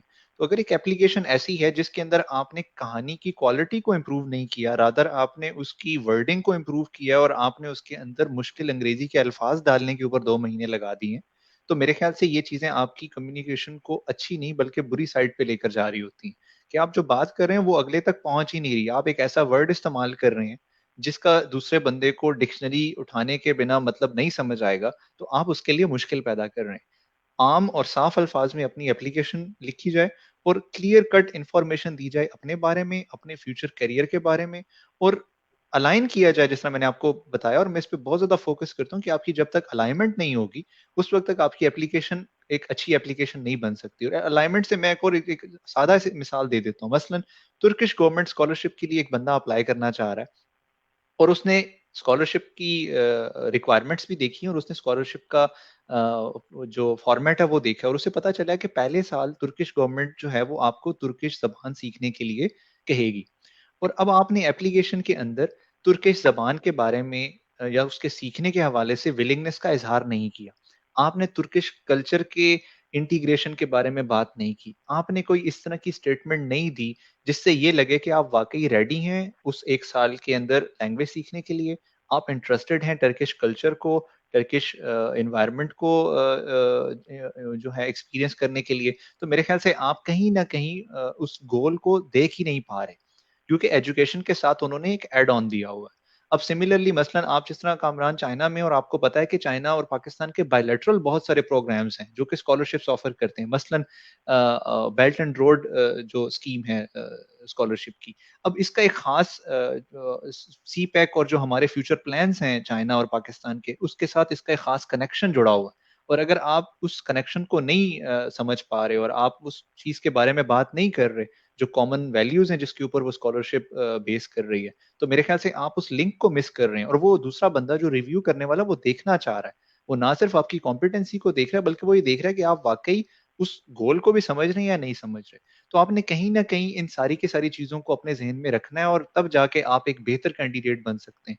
अक्सर औकात हम देखने में ये आया है कि एक 4/4 जीपीए होल्डर बंदा भी स्कॉलरशिप नहीं अचीव कर पाता और शायद 3.2 जीपीए होल्डर बंदा सेम स्कॉलरशिप अचीव कर लेता है। अब ऑफ कोर्स एक किस्मत का एक एक सर्टन जो वेरिएबल किस्मत है उसका एक रोल होता है, लेकिन मेरे ख्याल से जो रियलिस्टिकली अगर आप दोनों की एप्लीकेशंस को कंपेयर करें तो आपको वो फर्क वाज़ेह नजर आ जाएगा जो वजह बनी थी एक की रिजेक्शन की और दूसरे की एक्सेप्टेंस की। बिल्कुल अतीक भाई, आपने दुरुस्त फरमाया इस बारे में। मुझे महसूस होता है कि हम लोग ना एक शॉर्टकट तलाश करने वाली कौम है, ज्यादातर का मिजाज हमारे यहाँ ऐसा होता है। और हम ये करते हैं कि बस वही बात आती है कि लिंक ढूंढने की कोशिश में होते हैं कि लिंक मिल जाए हम्म, और उस पर अप्लाई कर दें, क्लिक करें और बस सारा कुछ हो जाए। तो एग्जैक्टली। जो भी कोई स्कॉलरशिप अनाउंस होती है पूरी दुनिया में कहीं भी, उसके कुछ पर्पसेस होते हैं, वो डिफाइन करते हैं बड़े क्लियरली। आप अगर वेबसाइट विजिट करें तो हम तो हाउ हम्म, टू अप्लाई पे जाके भी वो रीड नहीं करते इंस्ट्रक्शन, वो देखते हैं कि एग्जैक्टली, आप अप्लाई ऐसा ही है। कहाँ पे करना है। तो वो जो बिल्कुल ठीक है। अबाउट वाला सेक्शन होता है जिसकी तरफ आपने पहले इशारा दिया, वो पढ़ना बड़ा जरूरी होता है, जिसमें आपको पता चलता है कि वो स्कॉलरशिप दे क्यों है। कि आप देखें, जी। आपके अपने घर वाले आपको पैसे नहीं देते, और अगर कोई बाहर का बंदा आपको पैसे दे के पढ़ा रहा है तो तो कोई उसके कोई मकसद तो पर्पस होगा ना ना हो, उसका। उसमें कोई मकसद तो होगा। बिल्कुल, तो बिल्कुल क्या ऐसा ही आप है। उसके मकसद के साथ अलाइन कर पा रहे हैं खुद को या नहीं कर पा रहे, और आप कैसे वो करेंगे, ये बहुत जरूरी होता है। तो हम्म, यहाँ बहुत सारे लोग मार खा जाते हैं। और जो दूसरी बात की, ये चाइना में भी फील होता है। अब हमारे चाइनीज यहाँ पे जो रिसर्चर्स हैं, प्रोफेसर हैं, इनकी भी इंग्लिश अगर ये यूरोप वगैरह में नहीं गया तो कोई इतनी अच्छी नहीं होती। हम्म, तो अब अगर आप मुश्किल मुश्किल लिख के भेजेंगे अल्फाज, और हमारे यहाँ यही समझा जाता है कि बात तो वही अच्छी होती है जो इतनी मुश्किल से मुश्किल अल्फाज में कही जाए कि अगले बंदे को समझ ही ना आए, और वाह वाह ऐसा भी ही है। इसी पे होती है। और मैं हम्म, अक्सर महसूस करता हूँ कि आप हमारे जो पोइट भी हैं, कोई मुश्किल सा शेर पढ़ ले तो अगले वो वाह वाह वाह वाह करके, हम्म, लेकिन वो उसकी ऐसा ही समझ है। तो किसी को मतलब नहीं नहीं आई समझ होती, आता। मतलब नहीं समझ आता।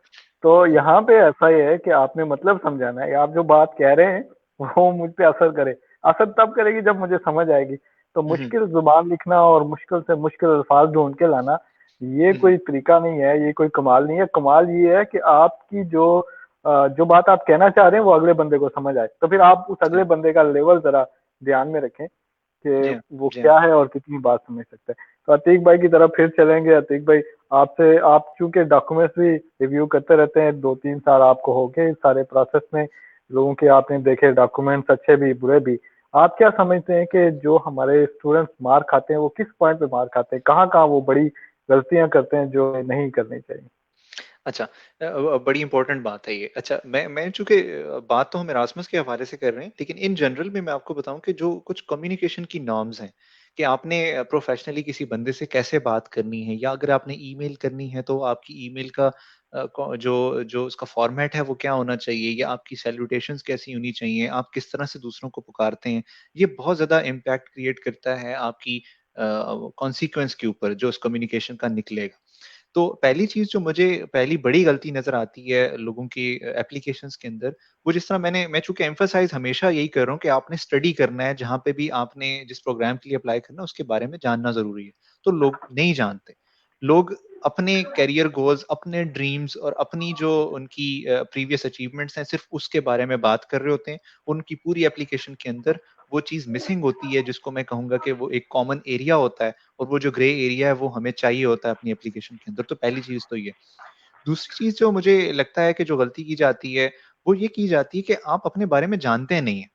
अपने बारे में जानने से मुराद ये है कि आपको जब कहा जाता है कि आप अपने आप को इंट्रोड्यूस करें या अपने आप को डिफाइन करें या अपने बारे में लिखें, तो आप हमेशा शुरू करते हैं अपने नाम से, अपने इंस्टीट्यूट से, अपनी डिग्री से, और अपनी जो भी आपके जनरल इंफॉर्मेशन है उससे।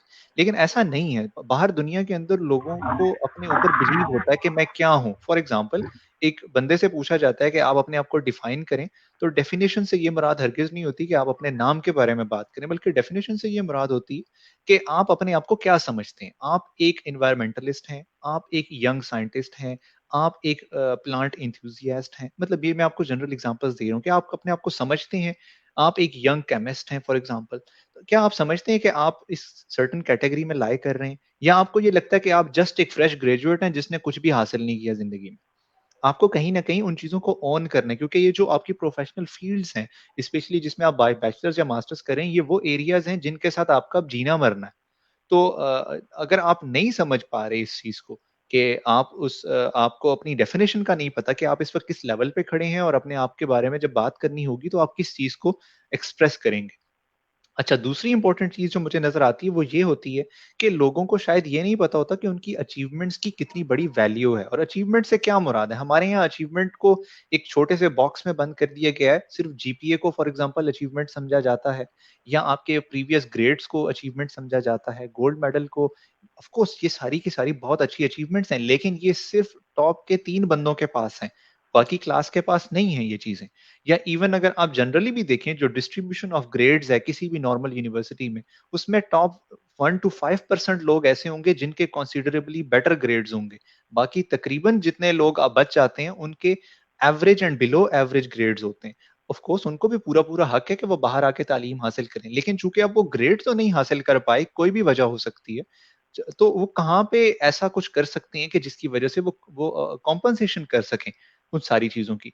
तो पहली चीज़ जो मुझे समझ आती है वो ये कि सिर्फ़ आपकी डिग्री के ग्रेड्स इम्पोर्टेंट नहीं है, बल्कि आपका प्रोफ़ेशनल एक्सपीरियंस बहुत ज़्यादा इम्पोर्टेंट है। कितने लोग ऐसे हैं जो अभी बैचलर्स कर रहे हैं और फॉर एग्ज़ाम्पल अगर वो ये सेशन देख रहे हैं, तो कितने आप लोगों में से ऐसे हैं जो शायद हर समर के अंदर एक एक्स्ट्रा इंटर्नशिप करते हैं? शायद मरी का चक्कर हर रोज़ लगाते होंगे आप और हर हफ्ते शायद लगाते होंगे। लेकिन आपने कितने लोगों को ऐसा पाया है जो कि चाहते हैं कि वो अपनी समर वेकेशंस को प्रोफ़ेशनली यूज़ करें? कितने लोग ऐसे हैं जो बैचलर लेवल के अंदर मोटिवेटेड हैं कि चलो यार कोई पेपर राइटिंग कर लेते हैं। ठीक है, रिसर्च नहीं है, ओरिजिनल डेटा मौजूद नहीं है। कितने लोग ऐसे हैं जो रिव्यू पेपर राइटिंग के बारे में सोच रहे हैं? या कितने लोग ऐसे हैं जो एक एक्स्ट्रा इंटर्नशिप करना चाह रहे हैं किसी इंडस्ट्री के साथ? या कितने लोग ऐसे हैं जो चाह रहे हैं कि भाई मैं थोड़ा-सा जॉब एक्सपीरियंस ले लूँ और मैं फिर उसके बाद फर्दर एजुकेशन के बारे में सोचूँगा। और ये भी एक बड़ा इम्पोर्टेंट एस्पेक्ट है कि आया आपको फ़ौरन से मास्टर्स कर लेना चाहिए या आपको थोड़ा-सा जॉब एक्सपीरियंस और इंडस्ट्री एक्सपीरियंस लेना चाहिए ताकि आप डिसाइड कर सकें कि दुनिया कहाँ मूव कर रही है और मुझे किस एरिया में जाना है। और मैं बहुत सारा मैं इस चीज़ को एप्रिशिएट करता हूँ कि अगर कोई बंदा अपने फ्यूचर के डिसीजंस लेने के लिए इतना ज़्यादा केयरफुल है कि वो पहले देखना और समझना चाह रहा है कि उसके लिए क्या बेहतर है। तो बैक टू द डिस्कशन कि अच्छा एप्लीकेशन में क्या गलती है? तीसरी इंपॉर्टेंट जो गलती मुझे नज़र आती है वो उन एप्लीकेशंस या उन ईमेल्स के अंदर है जहाँ पे आपने प्रोफेसर्स को अप्रोच करना होता है फॉर इंस्टेंस। तो आप क्या कर रहे होते हैं कि आप जब बात करते हैं तो आप लिखते हैं डियर सर स्लैश मैम और फिर आप अपनी कहानी का आगाज़ करते हैं। जिस शख्स को ये नहीं पता कि वो जिससे बात कर रहा है उसका जेंडर क्या है और उसको वो श्योर नहीं है, तो आपको क्या लगता है कि ये बात वहाँ तक पहुँचेगी? कभी भी नहीं हो सकता। दूसरी इंपॉर्टेंट चीज़ आपको ये पता होना चाहिए कि आप जब भी किसी बंदे से कम्युनिकेट कर रहे हैं, डिस्कशन ऑफ कोर्स इरास्मुस से थोड़ी-सी हट गई है, लेकिन ये ज़रूरी है ऑडियंस को बताना कि आपको जो टाइम डिफरेंस है, उसको भी ज़हन में रखना ज़रूरी है कि आप पाकिस्तान में आप चूँकि फ्री हैं, ग्रेजुएट हैं और आप फारिग हुए हैं पढ़ाई से और आप सुबह 10 बजे जाग रहे हैं आराम सुकून से और उसके बाद जाके आपने 12-1 बजे खाना खाया और फिर आपने 2 ढाई बजे, 3 बजे लैपटॉप खोला और अब आप ऑस्ट्रेलिया में एक बंदे को ईमेल करना चाह रहे हैं। तो बेसिकली आप उसको उस वक़्त ईमेल कर रहे हैं जब वो सो रहा है। तो कहीं न कहीं आपको इन सारी चीज़ों के लिए भी केयरफुल होना है कि आपने अगर किसी के साथ कम्युनिकेशन करनी है, तो आपने उस टाइम स्केल को भी अपने ज़हन में रखना है, आपने प्रॉपर वर्डिंग का इस्तेमाल भी करना है, अपने पर्पज़ को भी एक्सप्लेन करना है। और एक इम्पोर्टेंट चीज़ भी मैं यहाँ मेंशन करूँ कि एप्लीकेशंस चेक करते हुए मुझे ये नज़र आता है कि अक्सर लोग लिखते हैं कि हम एक डेवलपिंग कंट्री से हैं और हमारे पास रिसोर्सेज़ मौजूद नहीं हैं और हम इस वजह से यहाँ पे चीज़ें परस्यू नहीं कर सकते। अ, कहीं न कहीं ये चीज़ें दुरुस्त हैं। ठीक है, हमें पता है कि कहीं न कहीं कमियाँ और कोताहियाँ होती हैं और कहीं न कहीं आपके पास ये गैप्स मौजूद हैं। लेकिन ज़रूरी नहीं है कि ये चीज़ आपकी सिलेक्शन की बेस बने। अब ऐसा हरगिज़ नहीं है कि वो आपको इसलिए बुला लेंगे कि वहाँ ये चीज़ हो नहीं सकती। ये आर्गुमेंट आप नहीं यूज़ कर सकते। आप आर्गुमेंट रादरली ये यूज़ कर सकते हैं कि आप क्या ऑफ़र करेंगे वहाँ आएँगे तो। आपने अभी तक के एक लिमिटेड एनवायरनमेंट में क्या अचीव किया है और जब आप वहाँ आएँगे तो वो जो वी फैक्टर है कि आप और इंस्टीट्यूट जब मिलेगा या आप और वो जो रिसर्च ग्रुप है वो जब मिलेगा तो क्या होगा? आप टेबल को क्या ऑफ़र करेंगे? आप क्या चीज़ लेकर आए हैं घर से साथ? और ये सब जब सारी चीज़ें आपको समझ आएँगी तो आपकी एप्लीकेशन बेहतर हो सकती है। जी, कामरान।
एप्लीकेशन।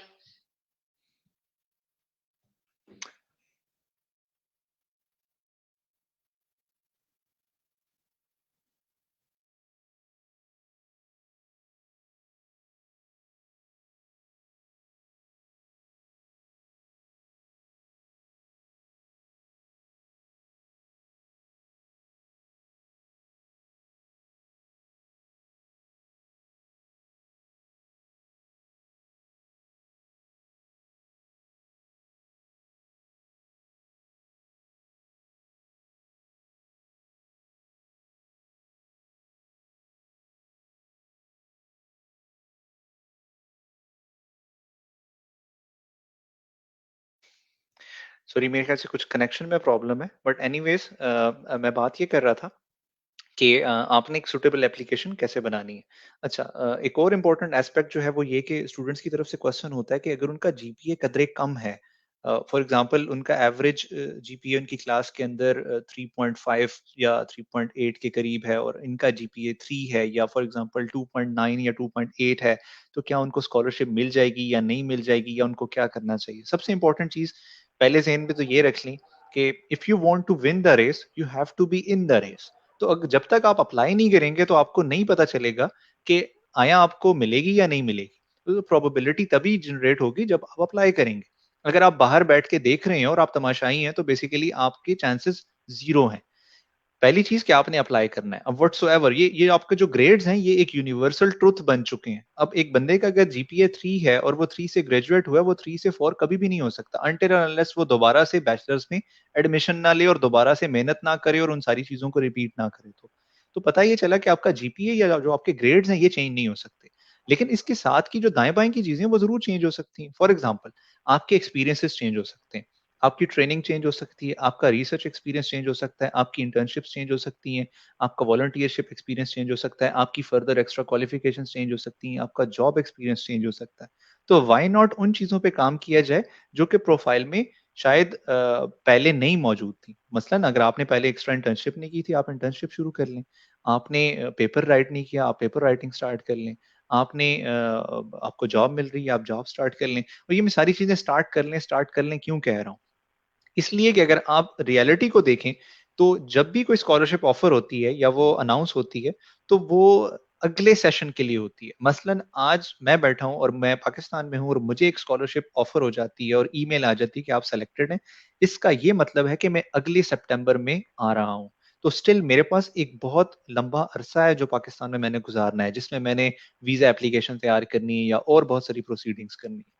तो पता ये चला कि आपके पास टाइम स्केल जो है वो मौजूद है और टाइम बहुत बड़ी इन्वेस्टमेंट है आपकी। आपको अगर लगता है कि आपकी प्रोफाइल अच्छी नहीं है जीपीए की वजह से, तो ये ऐसा नहीं है। जीपीए एक फैक्टर है, बाकी फैक्टर्स ऐसे हैं जिनको आप शायद इम्प्रूव कर सकते हैं। जिसमें इम्पोर्टेंटली मैंने आपको बताया कि आपकी जॉब एक्सपीरियंस, आपकी इंटर्नशिप्स हैं, आपकी पेपर राइटिंग है अगर आप साइंटिफिक फील्ड से हैं, या आपकी एक्स्ट्रा इंटर्नशिप्स हैं, या इस तरह की बहुत सारी चीज़ें। अब किया कैसे जाए और कैसे इसको मैनेज करना है, ऑफ कोर्स ये हर बंदे के पास ऑप्शंस होते हैं कि वो अपने टाइम को कैसे सर्व करता है, वो किस तरह के लोगों के साथ सर्व करता है, वो किस तरह की एक्टिविटीज में सर्व करता है और वो किस तरह से उसको पॉजिटिविटी की साइड पे लेकर जाता है। एक जनरल एडवाइस मेरी यही होगी कि वो लोग जो इवन अप्लाई भी कर रहे हैं और वो अच्छे कैंडिडेट्स भी हैं, तो आप अपनी जो मेन एक्टिविटी है उसको स्टॉप ना करें। आप स्टिल अपने आप को इन्वॉल्व और इंक्लूड करें उन चीजों के अंदर जिनसे आपकी प्रोफाइल्स बेहतर हो सकती हैं। चलें जी, आप एकेडमिक्स से बहुत थक चुके हैं, आप वॉलंटियरशिप कर लें। आप ऐसी ऑर्गेनाइजेशन जॉइन करें जहाँ पे आप सोसाइटी के लिए कुछ कर सकते हो। इस चीज़ को भी आप प्रेज़ेंट कर सकते हैं अपनी सीवी के अंदर। आप मुख्तलिफ ऑर्गेनाइजेशंस का हिस्सा बन सकते हैं। अच्छा जी, कुछ बंदे ऐसे हैं जो जॉब जिनको मिल रही है। अब अक्सर सवाल ये भी आता है कि मैं जॉब करूँ या हायर स्टडीज़ करूँ? देखिए, अगेन बात यही है कि आपका टारगेट क्या है? आपका टारगेट एट द एंड अगर जॉब है और आपने सिर्फ़ और सिर्फ़ जॉब ही करनी थी, तो फिर तो आपके लिए बड़ी क्लियर सा पाथवे। लेकिन अगर आप क्यूरियस आदमी हैं, आपको क्वेश्चंस में इंटरेस्ट है, आपको अपनी फील्ड के अंदर रिसर्च में इंटरेस्ट है, तो फिर तो आपको रिसर्च वाली साइड पे जाना चाहिए और आपको डिफरेंट डिसीजंस लेने चाहिए। तो हर बंदे की अपनी एक स्टोरी है, वो यूनिक है और वो उसे ही पता है बेहतर। अब जो कम जीपीए वाले लोग हैं, वो क्या करेंगे कि अगर उनको लगता है कि उनका जीपीए कदरे कम है, तो वो अगर अपनी प्रोफाइल की बाकी चीज़ों को इम्प्रूव करने के अंदर एनर्जीज़ डालते हैं, वो अपनी वॉलंटियरशिप एक्टिविटीज़ को थोड़ा-सा बढ़ा देते हैं, वो एक एक्स्ट्रा इंटर्नशिप कर लेते हैं, वो एक आध पेपर पब्लिश कर लेते हैं। बिलीव मी और नॉट, ये उन लोगों से एट द एंड बेहतर होंगे जो कि सिर्फ 4 जीपीए लेकर आए हैं और उसके अलावा कुछ भी नहीं है उनके पास। तो थोड़ा-सा रियलिस्टिकली अपने आप को भी एनालाइज़ करें और ये आपके अपने लिए बहुत बेहतर है कि आप इम्प्रूव करते रहें टाइम के साथ-साथ। मेरे ख्याल से कामरान वापस आ चुके हैं, जो कनेक्शन प्रॉब्लम था वो बहाल हो चुका है। जी, जी, बिल्कुल या अतीक भाई। ऐसा ही है, ऐसा ही है। मैं और हुँ, आपसे सवाल भी मेरा यही करना था अब के, अगर सीजीपीए कम हो तो उसको कैसे इम्प्रूव करें? या आपने हाँ, पहले जो डिस्कस कर रहे थे उसमें बड़ा इम्पोर्टेंट आपने एक एस्पेक्ट ज़िक्र किया, और ये मैं समझता हूँ कि हम पाकिस्तान में बहुत लैग करते हैं कि हम छुट्टियाँ तो छुट्टियाँ ही समझते हैं। देखिए यार, हुँ, एक स्टूडेंट ना, मेरा मेरा प्रोफेसर ये अक्सर बात कहता है कि एक स्टूडेंट कभी भी छुट्टी पे नहीं होता। एक स्टूडेंट और एक फौजी कभी भी छुट्टी पे नहीं होता। वो बल्कि सही पूरा है, ही कर ले। कि आप सही है। ऑलमोस्ट आप ऑलमोस्ट 24 आवर ड्यूटी पे होते हो, रात को भी कभी आपको ईमेल आ सकती है प्रोफेसर की, या ये कि आपके सुपरवाइजर की कि दुश्मन ने हमला कर दी है, तो आप पहुंचो वहां पे। तो बात ऐसा यह है ही है, कि बिल्कुल ऐसा ही जो आपको टाइम मिलता है, अच्छा इसमें हम करते क्या है कि हम सीजीपीए पे बड़ा जोर डालते हैं, आपने दुरुस्त फरमाया। लेकिन सीजीपीए से हट के बहुत सारी और चीजें, जो फॉर एग्जांपल वॉलंटियर एक्टिविटीज होती हैं, कॉन्फ्रेंसेस में जाना, सेमिनार, जो नेटवर्किंग के लिए बड़ी जरूरी होती है। और जी हाँ, बिल्कुल नेटवर्किंग ऐसा ही आपके फ्यूचर के लिए बड़ी जरूरी होती है। आपने कहाँ पे है। जी हाँ, जाके स्टैंड करना है, कहीं ना कहीं आपके ताल्लुकात बहुत काम आते हैं। तो इस जी हाँ, सेक्टर को हम टोटली इग्नोर करते हैं। कॉन्फ्रेंसेस में जाना तो हम फजूल समझते हैं, होती भी नहीं है पाकिस्तान में इतनी ज्यादा, और जो होती बिल्कुल, है उसमें भी बिल्कुल हम ऐसा लोग ही है। नहीं जाते बिल्कुल पार्टिसिपेट ऐसा है। करने। मैं और आप इसकी एक और ज़िंदा फिर मिसाल है, मैं आपसे इंटर्नशिप, कभी नहीं मिला इंटर्नशिप ज़िंदगी तो में और आप मुझसे कभी नहीं मिले ज़िंदगी में, लेकिन एक प्लेटफ़ॉर्म के ज़रिए हम जुड़ चुके हैं और अब हम एक अच्छी दोस्ती निभा रहे हैं। और मेरे ख्याल से ये सारी चीज़ें बहुत ज़रूरी हैं कि बिल्कुल। आपको कहीं न और कहीं जुड़ना होता है सोसाइटी के साथ और वॉलंटियरशिप जो है वो मैंने अपनी ज़िंदगी में भी की है और मैं एप्रिशिएट करता हूँ कि अगर कोई बंदा इस तरह की एक्टिविटी कर रहा है अपार्ट फ्रॉम स्टडीज़, अगर वो स्टडीज़ में भी अच्छा है और इन चीज़ों में भी है, फिर तो सोने पे सुहागा है। बिल्कुल ऐसी बात है। और देखें, क्या कहते हैं, अतीक भाई ने खुद ही कहा कि हम मिले नहीं है, लेकिन कभी कभी ये होता है कि हम भी 100% मोटिवेटेड हर वक्त नहीं होते। पिछले दिनों हुँ, हुँ। मैंने और अतीक भाई ने लंबी डिस्कशन की, मुझे बड़ा मजा आया। बड़ा मोटिवेशन उधर से मैंने। तो एक्चुअली ये वो चीजें हैं जो शायद आप इग्नोर करें, कि बहुत छोटी छोटी चीजें हैं, बट आपकी लाइफ में बहुत मैटर। और मैं इसकी मिसाल ये दूंगा कि फॉर एग्जांपल एक बंदे ने 4 सीजीपीए लिया हुआ है और वो हमारी लैब में अप्लाई कर रहा है, और एक दूसरा बंदा उसकी जगह है जिसका सीजीपीए तो 3.8 है, लेकिन उसके साथ उसको 3D मैक्स भी आता है, उसको फलान दूसरे सॉफ्टवेयर भी आते हैं, उसने पता नहीं क्या हुँ, क्या हुँ। और भी किया हुआ है। तो सही है। कोई भी बंदा जो सिलेक्शन में बैठा होगा वो यही कहेगा कि यार, ये 4 बंदों का काम एक बंदा कर रहा है, तो उसको छोड़ के तो एक बंदे को क्यों सेलेक्ट कर लिया। बिल्कुल, बिल्कुल, बिल्कुल ऐसा ही है इसलिए और ये मैं बहुत जरूरी है। हुँ। हुँ, हुँ। और मैं जी। बड़ी खुशी होती है कि आजकल मैं जब सीवीज़ चेक करता हूँ तो बहुत सारे लोगों ने एक्स्ट्रा माइल गए होते हैं और उन्होंने मूक्स के से कोर्सेज़ किए होते हैं या उन्होंने एक आध पेपर जो है वो को-ऑथर किया होता है और इस तरह की बहुत सारी चीज़ों में लोग इन्वॉल्व हैं और मेरे ख़्याल से ये खुशाइंद है कि अगर लोग इस तरफ आना चाह रहे हैं तो। और फिर वो बात वही होती है कि वो at the end of the day professors या जो इवैल्यूएटर्स हैं वो जब देख रहे होते हैं, तो उन्हें अच्छे से अंदाज़ा होता है कि कौन किस तरह के कैंडिडेट को हम यहाँ से स्क्रीन आउट कर रहे हैं। तो वो वही है ना कि कौन ताकों में रहा, कौन सरे राह गुज़ार, शहर के सारे चिरागों को हवा जानती है। तो वो जानती है हवा कि क्या आप किस रास्ते से आए हैं।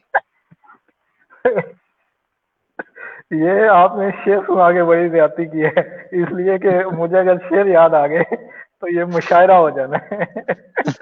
चलें फिर किसी दिन कर लेंगे क्योंकि उस और टाइम, अभी मेरे ख्याल से अगर देख लें, अगर किसी के हाँ कोई क्वेश्चन्स हैं स्पेसिफिक जो आंसर कर सकते हैं हम यहाँ, अगर कोई जी, क्वेश्चन है तो? जी बिल्कुल। एक्चुअली हमारा टाइम चूंकि पूरा हो गया, डिस्कशन काफी लंबी हो गई, और हाँ, आप हाँ। लोगों ने जो क्वेश्चन कमेंट में भेजे हुए हैं, दिया मीर साहिबा ने लिखा, अस्सलाम वालेकुम। वालेकुम सलाम। वालेकुम अस्सलाम। इस्सत अली साहब, ग्रेट, बहुत शुक्रिया इस्सत भाई, आप हमारे साथ थे। सिकंदर याद भाई, इंफॉर्मेटिव तो थोड़े दिन पहले जो आपने सेशन किया वो भी बड़ा इंफॉर्मेटिव था, स्पेशली अगर हम हुँ, मोटिवेशन लेटर की बात करें तो उसमें भी बहुत मजा आया। ये सिकंदर याद भाई हमारी टीम मेंबर है, इसाद भाई, और बड़े सपोर्टिव है साथ में। इंशाल्लाह इनको हम एक दफा फिर लेके आएंगे। इंशाल्लाह। नीलम, डॉक्टर नीलम साहबा, बहुत शुक्रिया आपका। ये भी हमारे साथ चाइना से मौजूद थी। मुनज़्ज़ा याकूब, आपका भी बहुत शुक्रिया।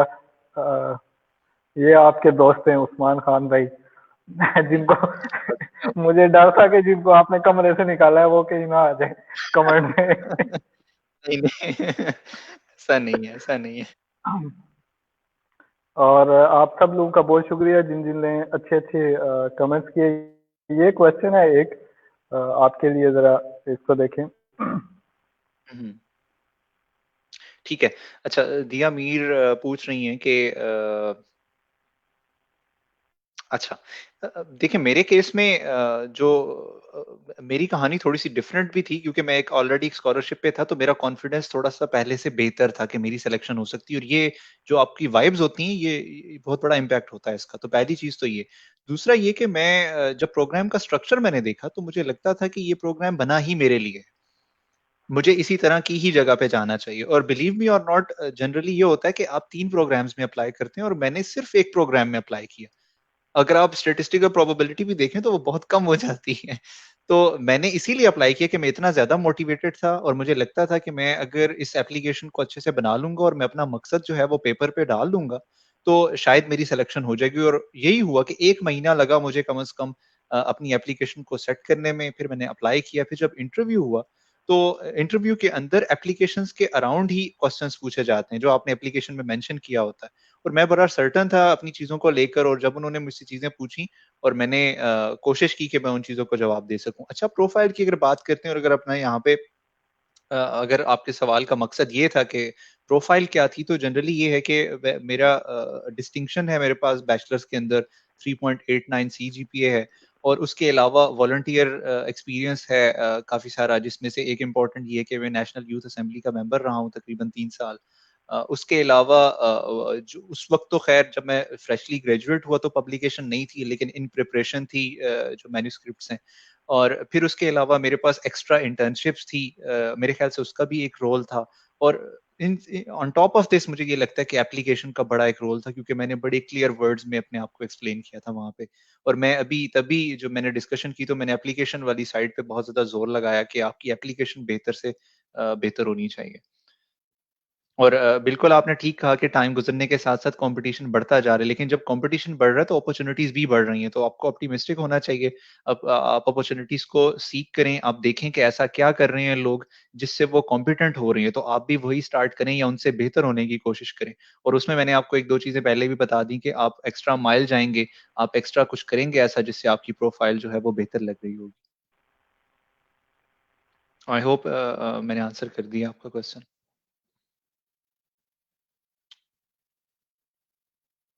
Thank you ji. Haider Ali well done कह रहे हैं। अच्छा जी, एक नीलम खान की तरफ से क्वेश्चन है कि फिनलैंड में कैंसर रिसर्च की अपॉर्चुनिटीज पोजीशंस जनरल देखें जी। मैं पोजीशन के बारे में तो ऐसा सच कह नहीं सकता, लेकिन कैंसर रिसर्च हमारी यूनिवर्सिटी ऑफ हेलसिंकी के अंदर जो फार्मेसी रिलेटेड या ड्रग्स रिलेटेड रिसर्च है, वो बहुत फेमस है। ओलू यूनिवर्सिटी ऑफ ओलू जो है फिनलैंड में, वहाँ पे भी आपको बहुत अच्छे ग्रुप्स मिल जाएंगे। अपॉर्चुनिटीज बहुत आसान है। आप वेबसाइट पे जाएं, ग्रुप पे जाएं, और जो ओपन पोजीशंस हैं उनको सर्च कर लें।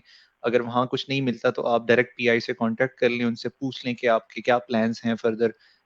अगर किसी ने पीएचडी करनी है या पोस्ट डॉक करना है, तो आप बिल्कुल क्वेरी डाल सकते हैं। मैं चूंकि इस फील्ड से नहीं हूं, तो मैं आपको बहुत ज्यादा कीन इन्फॉर्मेशन नहीं दे सकता, लेकिन बिल्कुल रिसर्च हो रही है यूनिवर्सिटी ऑफ हेलसिंकी में और ओलू यूनिवर्सिटी में। लिंक यहाँ पे अगर आप पोस्ट के डिस्क्रिप्शन में भी देखें तो दिया होगा, और वहाँ से भी आप सर्च कर सकते हैं वैसे project related. Basically post doc ज़्यादातर प्रोजेक्ट रिलेटेड भी होती है बहुत सारी जगहों पे। तो हम्म, वो प्रोजेक्ट भी आप उसके थ्रू कर सकती हैं कि अगर कैंसर रिलेटेड रिसर्च में किसी को प्रोजेक्ट हम्म, मिला उससे कांटेक्ट कर। और, और बिल्कुल यही इन्होंने लिखा हुआ था, post doctor R faculty position. Post post बाकी डॉक इन्होंने पोजीशन जो है अतीकुर वो, रहमान भाई ये आपकी तारीफ। हाँ।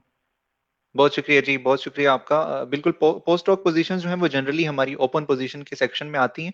और एक और भी चीज़ होती है कि अगर आप फंडिंग अप्लाई करना चाह रहे हैं, तो आप पीआई से कांटेक्ट करके हमारी एकेडमी की फंड्स होते हैं, एकेडमी ऑफ फिनलैंड के, उसमें आप अप्लाई कर सकते हैं।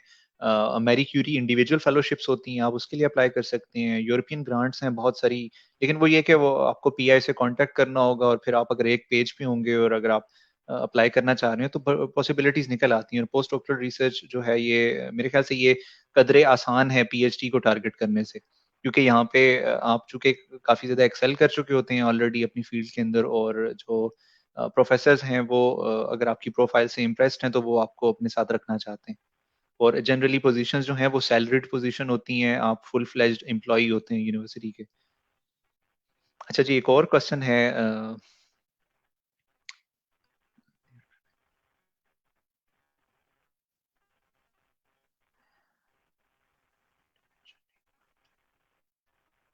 अच्छा देखें, एक चीज दिया मीर साहिबा ने क्वेश्चन पूछा कि ऐसी कोई शर्त तो है नहीं कि आप रासमस के बाद वापस आए पाकिस्तान में और वो जो हैं अपनी मार्केट जो है वो फिल करना चाह रहे हैं। बिल्कुल ऐसा ही है। देखें चूंकि रासमस का मकसद ये है कि वो यूरोपियन प्रोग्राम है, तो यूरोपियन मार्केट की मुताबिक ही उन्होंने अपने प्रोग्राम्स को ऑर्गेनाइज किया है। तो इम्पोर्टेंटली अगर आप अप्लाई कर रहे हैं तो कोशिश उसकी उनकी यही होती है कि वो आपको इस तरह की फील्ड्स के अंदर ट्रेन करें जो कि फ्यूचर में यूरोपियन मार्केट या यूरोपियन इंडस्ट्री की डिमांड है।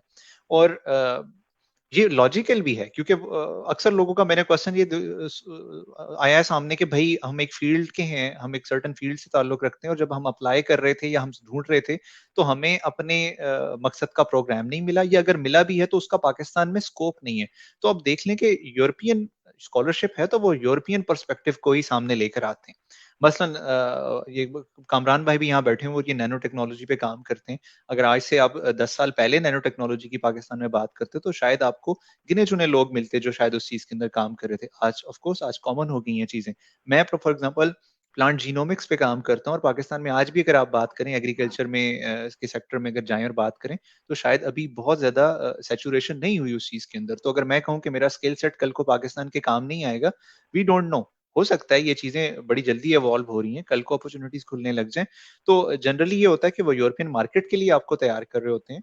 और अगर आप रहना चाहते हैं तो आपके पास फ्री चॉइस है। आप पाकिस्तान वापस जाना चाहते हैं, आपके पास फ्री चॉइस है, ऐसा कोई बॉन्ड नहीं है। और बॉन्ड अगर है भी किसी एचईसी स्कॉलरशिप या किसी ऐसी स्कॉलरशिप से आप जा रहे हैं बाहर जिसमें बॉन्ड साइन किया हुआ है, तो मैं तो यही सजेस्ट भी यही करूंगा और एथिकली भी यही है कि आप फिर वापस जाएं पाकिस्तान और आप उस बॉन्ड को अवॉइड करें। और आप बिल्कुल मेंशन आपने जरूरी नहीं है कि आप ये मेंशन करें कि आपके मुल्क के अंदर उस चीज की डिमांड है, यानी अगर आप चाहते हैं कि आप वो काम करना चाहते हैं और आप चाहते हैं कि आप उस फील्ड में एक्सेल करें तो आप अपनी एप्लीकेशन में वो एस्पेक्ट रखें। जरूरी नहीं है कि हर चीज को आप रिलेट करें कि पाकिस्तान में मैं जाके ये करूंगा, और अगर वो नहीं बन पा रही वो चीज आपसे और अगर आप उस तरह के आर्गूमेंट को नहीं क्रिएट कर पा रहे, इट डजेंट रियली मैटर। वो आपके अंदर इंटरेस्टेड है, अगर आप अच्छे कैंडिडेट्स में वो आपको प्लेटफॉर्म देंगे।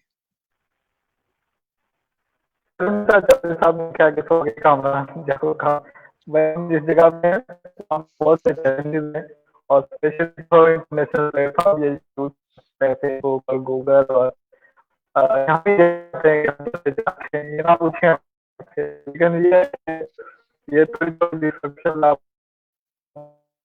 राज करें इसके लिए बहुत मदद अंदर यहाँ हमारे बड़े अच्छे साथी हमारे से ये अपने और भी दोस्तों को बुलाते हैं कि आज जो भाई जी जी लेकिन ये सवाल है नरवार का। जी जी। अच्छा, मावरा आरिफ का क्वेश्चन है कि आइल्स कंपलसरी है। देखें, एक तो चीज इंपॉर्टेंट मैंने आपको ये बता दी कि आप जब जो एलिजिबिलिटीज हैं वो मैं आपको हर प्रोग्राम की तो नहीं बता सकता, वो आप जिस प्रोग्राम में इंटरेस्टेड हैं उसको सर्च आउट करेंगी, वहां पे देखेंगी कि आया वहां कंपलसरी है या नहीं है। लेकिन मैं रिकमेंड ये जरूर करूंगा कि आपके पास आइल्स होना चाहिए। जब आपके पास आइल्स स्कोर होगा तो आप बहुत सारे प्रोग्राम्स जो इरास्मस के अलावा भी यूरोप के अंदर हैं या बाकी दुनिया में, आप उन्हें टारगेट कर सकते हैं। तो वाई नॉट आप थोड़ी सी कोशिश करें और आप आइल्स का एग्जाम दे दें और आप आइल्स के स्कोर भी अपने साथ रख लें, इंक्लूड कर लें अपने डॉक्यूमेंट्स में। लेकिन अक्सर औकात आप ऐसे कैंडिडेट्स को भी मिलेंगे जिनके पास आइल्स नहीं होगा, और वह मैं आपको सिचुएशन पहले भी शायद वीडियो में डिस्क्राइब कर चुका हूँ कि एक ऐसी सिचुएशन बन जाती है जहां पे 5 कैंडिडेट्स कम्पीट कर रहे हैं और उनमें से किसी के पास भी आइल्स नहीं है, तो आइल्स को फिर निकाल दिया जाता है शायद, फिर आइल्स को कंसीडर ही नहीं किया जा रहा होता। लेकिन अगर एक ऐसी सिचुएशन है जहां पे 3 के पास आइल्स है तो फॉर श्योर वो लोग सेलेक्ट होने वाले हैं, उनके ऑड्स ज्यादा बेहतर हैं। चल्ला भाई आपका जो क्वेश्चन है इस पे अभी हम इसलिए भी बात नहीं कर रहे कि इस पे पूरा सेक्शन पेपर आप क्या करें, अब वो सुन लीजिएगा और इस पे एक बड़ी लंबी डिस्कशन चाहिए। बहुत शुक्रिया दूसरा आप हमारे साथ ही हौसला के लिए बहुत जबरदस्त। चाइना का बिल्कुल फुरकान गुलाब भाई चाइना बहुत सारी चीजों पर एक सेशन कल शाम को इंशाल्लाह चाइना के बारे में आप इससे जुड़ रहिए और बहुत शुक्रिया। दोबारा क्या लगता है आपके साथ इन्होंने लिखा है कि from plant breeding and genetics university of agriculture, but इनका क्वेश्चन जो नीचे कहीं था वो इधर ही ले लेते हैं। इन्होंने ये शायद किया कांडी करने, ये टिप्स सारी देखिए आपके लिए मरवा, जितनी भी हमने चीजें डिस्कस की अभी ऊपर से लेके चले, ये सारी इसीलिए थी कि आपको प्रिपेयर कर सकें बिल्कुल बिल्कुल पढ़ाई के मामरा लिए। आरिफ, ये जो क्वेश्चन उन्होंने पूछा, बिल्कुल ये पूरी वीडियो आपके लिए ही बनी है। और चूंकि ये टारगेटेड सेशन नहीं था कि हम एक स्पेसिफिक फील्ड के लोगों को मदऊ करें, जनरली जो स्टूडेंट्स जो हैं मोटिवेटेड हैं उनके लिए था। और अगर आपके पास कोई पब्लिकेशन नहीं है, इट डजंट रियली मैटर। बहुत सारे लोगों के पास नहीं है, और बहुत सारे लोग जो स्कॉलरशिप्स पे आते हैं उनके पास भी नहीं होती। तो अगर हो सकती है, अगर आप इंक्लूड कर सकते हैं अपने आप को किसी ऐसी एक्टिविटी में, या अगर आप खुद से करना चाह रहे हैं, अपने किसी प्रीवियस डेटा को पब्लिश करना चाह रहे हैं, या आप एक रिव्यू आर्टिकल लिखना चाह रहे हैं किसी अपने ग्रुप ऑफ फ्रेंड्स के साथ मिलके या अपने सुपरवाइजर के साथ मिलके, तो आपके पास टाइम है, आप कर सकते हैं। लेकिन पब्लिकेशन का ना होना कोई लिमिटिंग फैक्टर नहीं होगा आपकी सिलेक्शन के अंदर। ये खास कबीर साहब ने सवाल किया है, सवाल ये, can we hand over research report written for final semester in our estimate do not publish. तो इस सिकंदर याद भाई ने ये किया कि can integrate it into your motivation letter, it is also consider as research. आप इसमें क्या ऐड करेंगे? अच्छा, मैं ये समझता हूँ कि जो जो फाइनल सेमेस्टर में आपने काम किया होता है, ये तो प्रीटी कॉमन है कि हर बंदे ने ये किया होता है। कोई ना कोई एक फाइनल ईयर प्रोजेक्ट किया होता है, या कोई इंटर्नशिप की होती है, डिपेंडिंग अपॉन कि कौन सी डिग्री आप फॉलो कर रहे हैं। अगर वो पब्लिश नहीं है और अगर आपका इरादा है पब्लिश करने का, तो आप उसका टाइटल लिख कर आगे ब्रैकेट में मैन्युस्क्रिप्ट लिख सकते हैं, या अंडर प्रिपरेशन लिख सकते हैं कि आपका स्टेटस ये है। लेकिन अगर आपका कोई इरादा नहीं है, तो फिर तो ये लिखना एथिकल नहीं है। दूसरी बात ये है कि अगर आप कोशिश ये करें कि आपने जो प्रोजेक्ट किया, और अगर आपने प्रोजेक्ट के बारे में बात करनी है, तो आप बिल्कुल अपनी मोटिवेशन का हिस्सा बना सकते हैं, अगर आपने ऐसा कुछ किया है जो जो शायद इंस्पायरिंग होगा आपकी स्टोरी के लिए। जी शबीर अली भाई हमारे साथ श्रीनगर से इंडियन हुकूमत कश्मीर से मौजूद हैं, और बहुत शुक्रिया आपने सुना। और सिकंदर हयात भाई, आप ये समझते हैं कि मैं आपकी जान छोड़ दूंगा और आपको ऐसे नाम से पूछेंगे?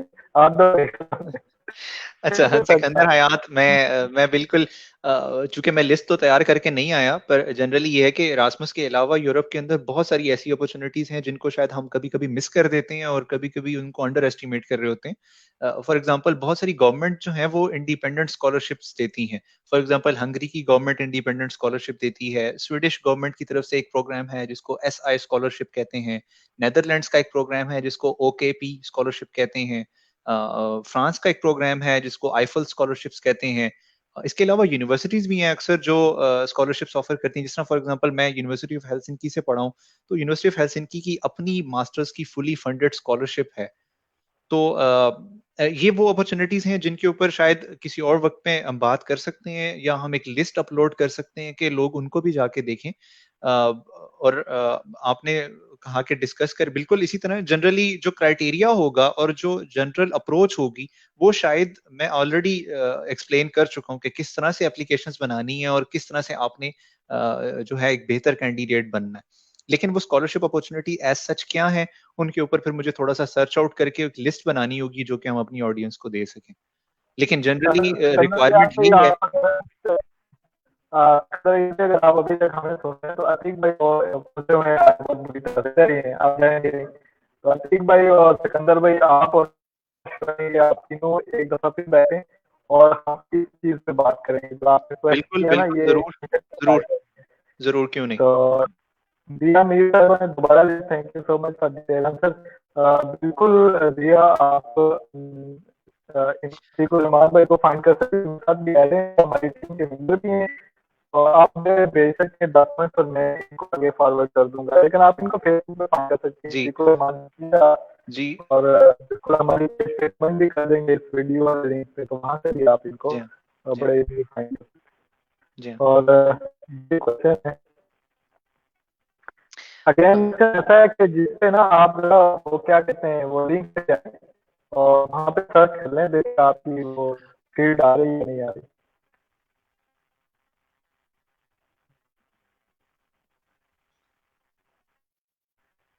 मेरा ख्याल एंड हो गया हमारा। अतीक भाई, आप जी, end में कोई पैगाम देना चाहेंगे? कामरान, आपकी आवाज़ बहुत ज़्यादा कट रही है, पर एनीवेज़ मुझे आवाज़ आई है कि एंड हो गया है।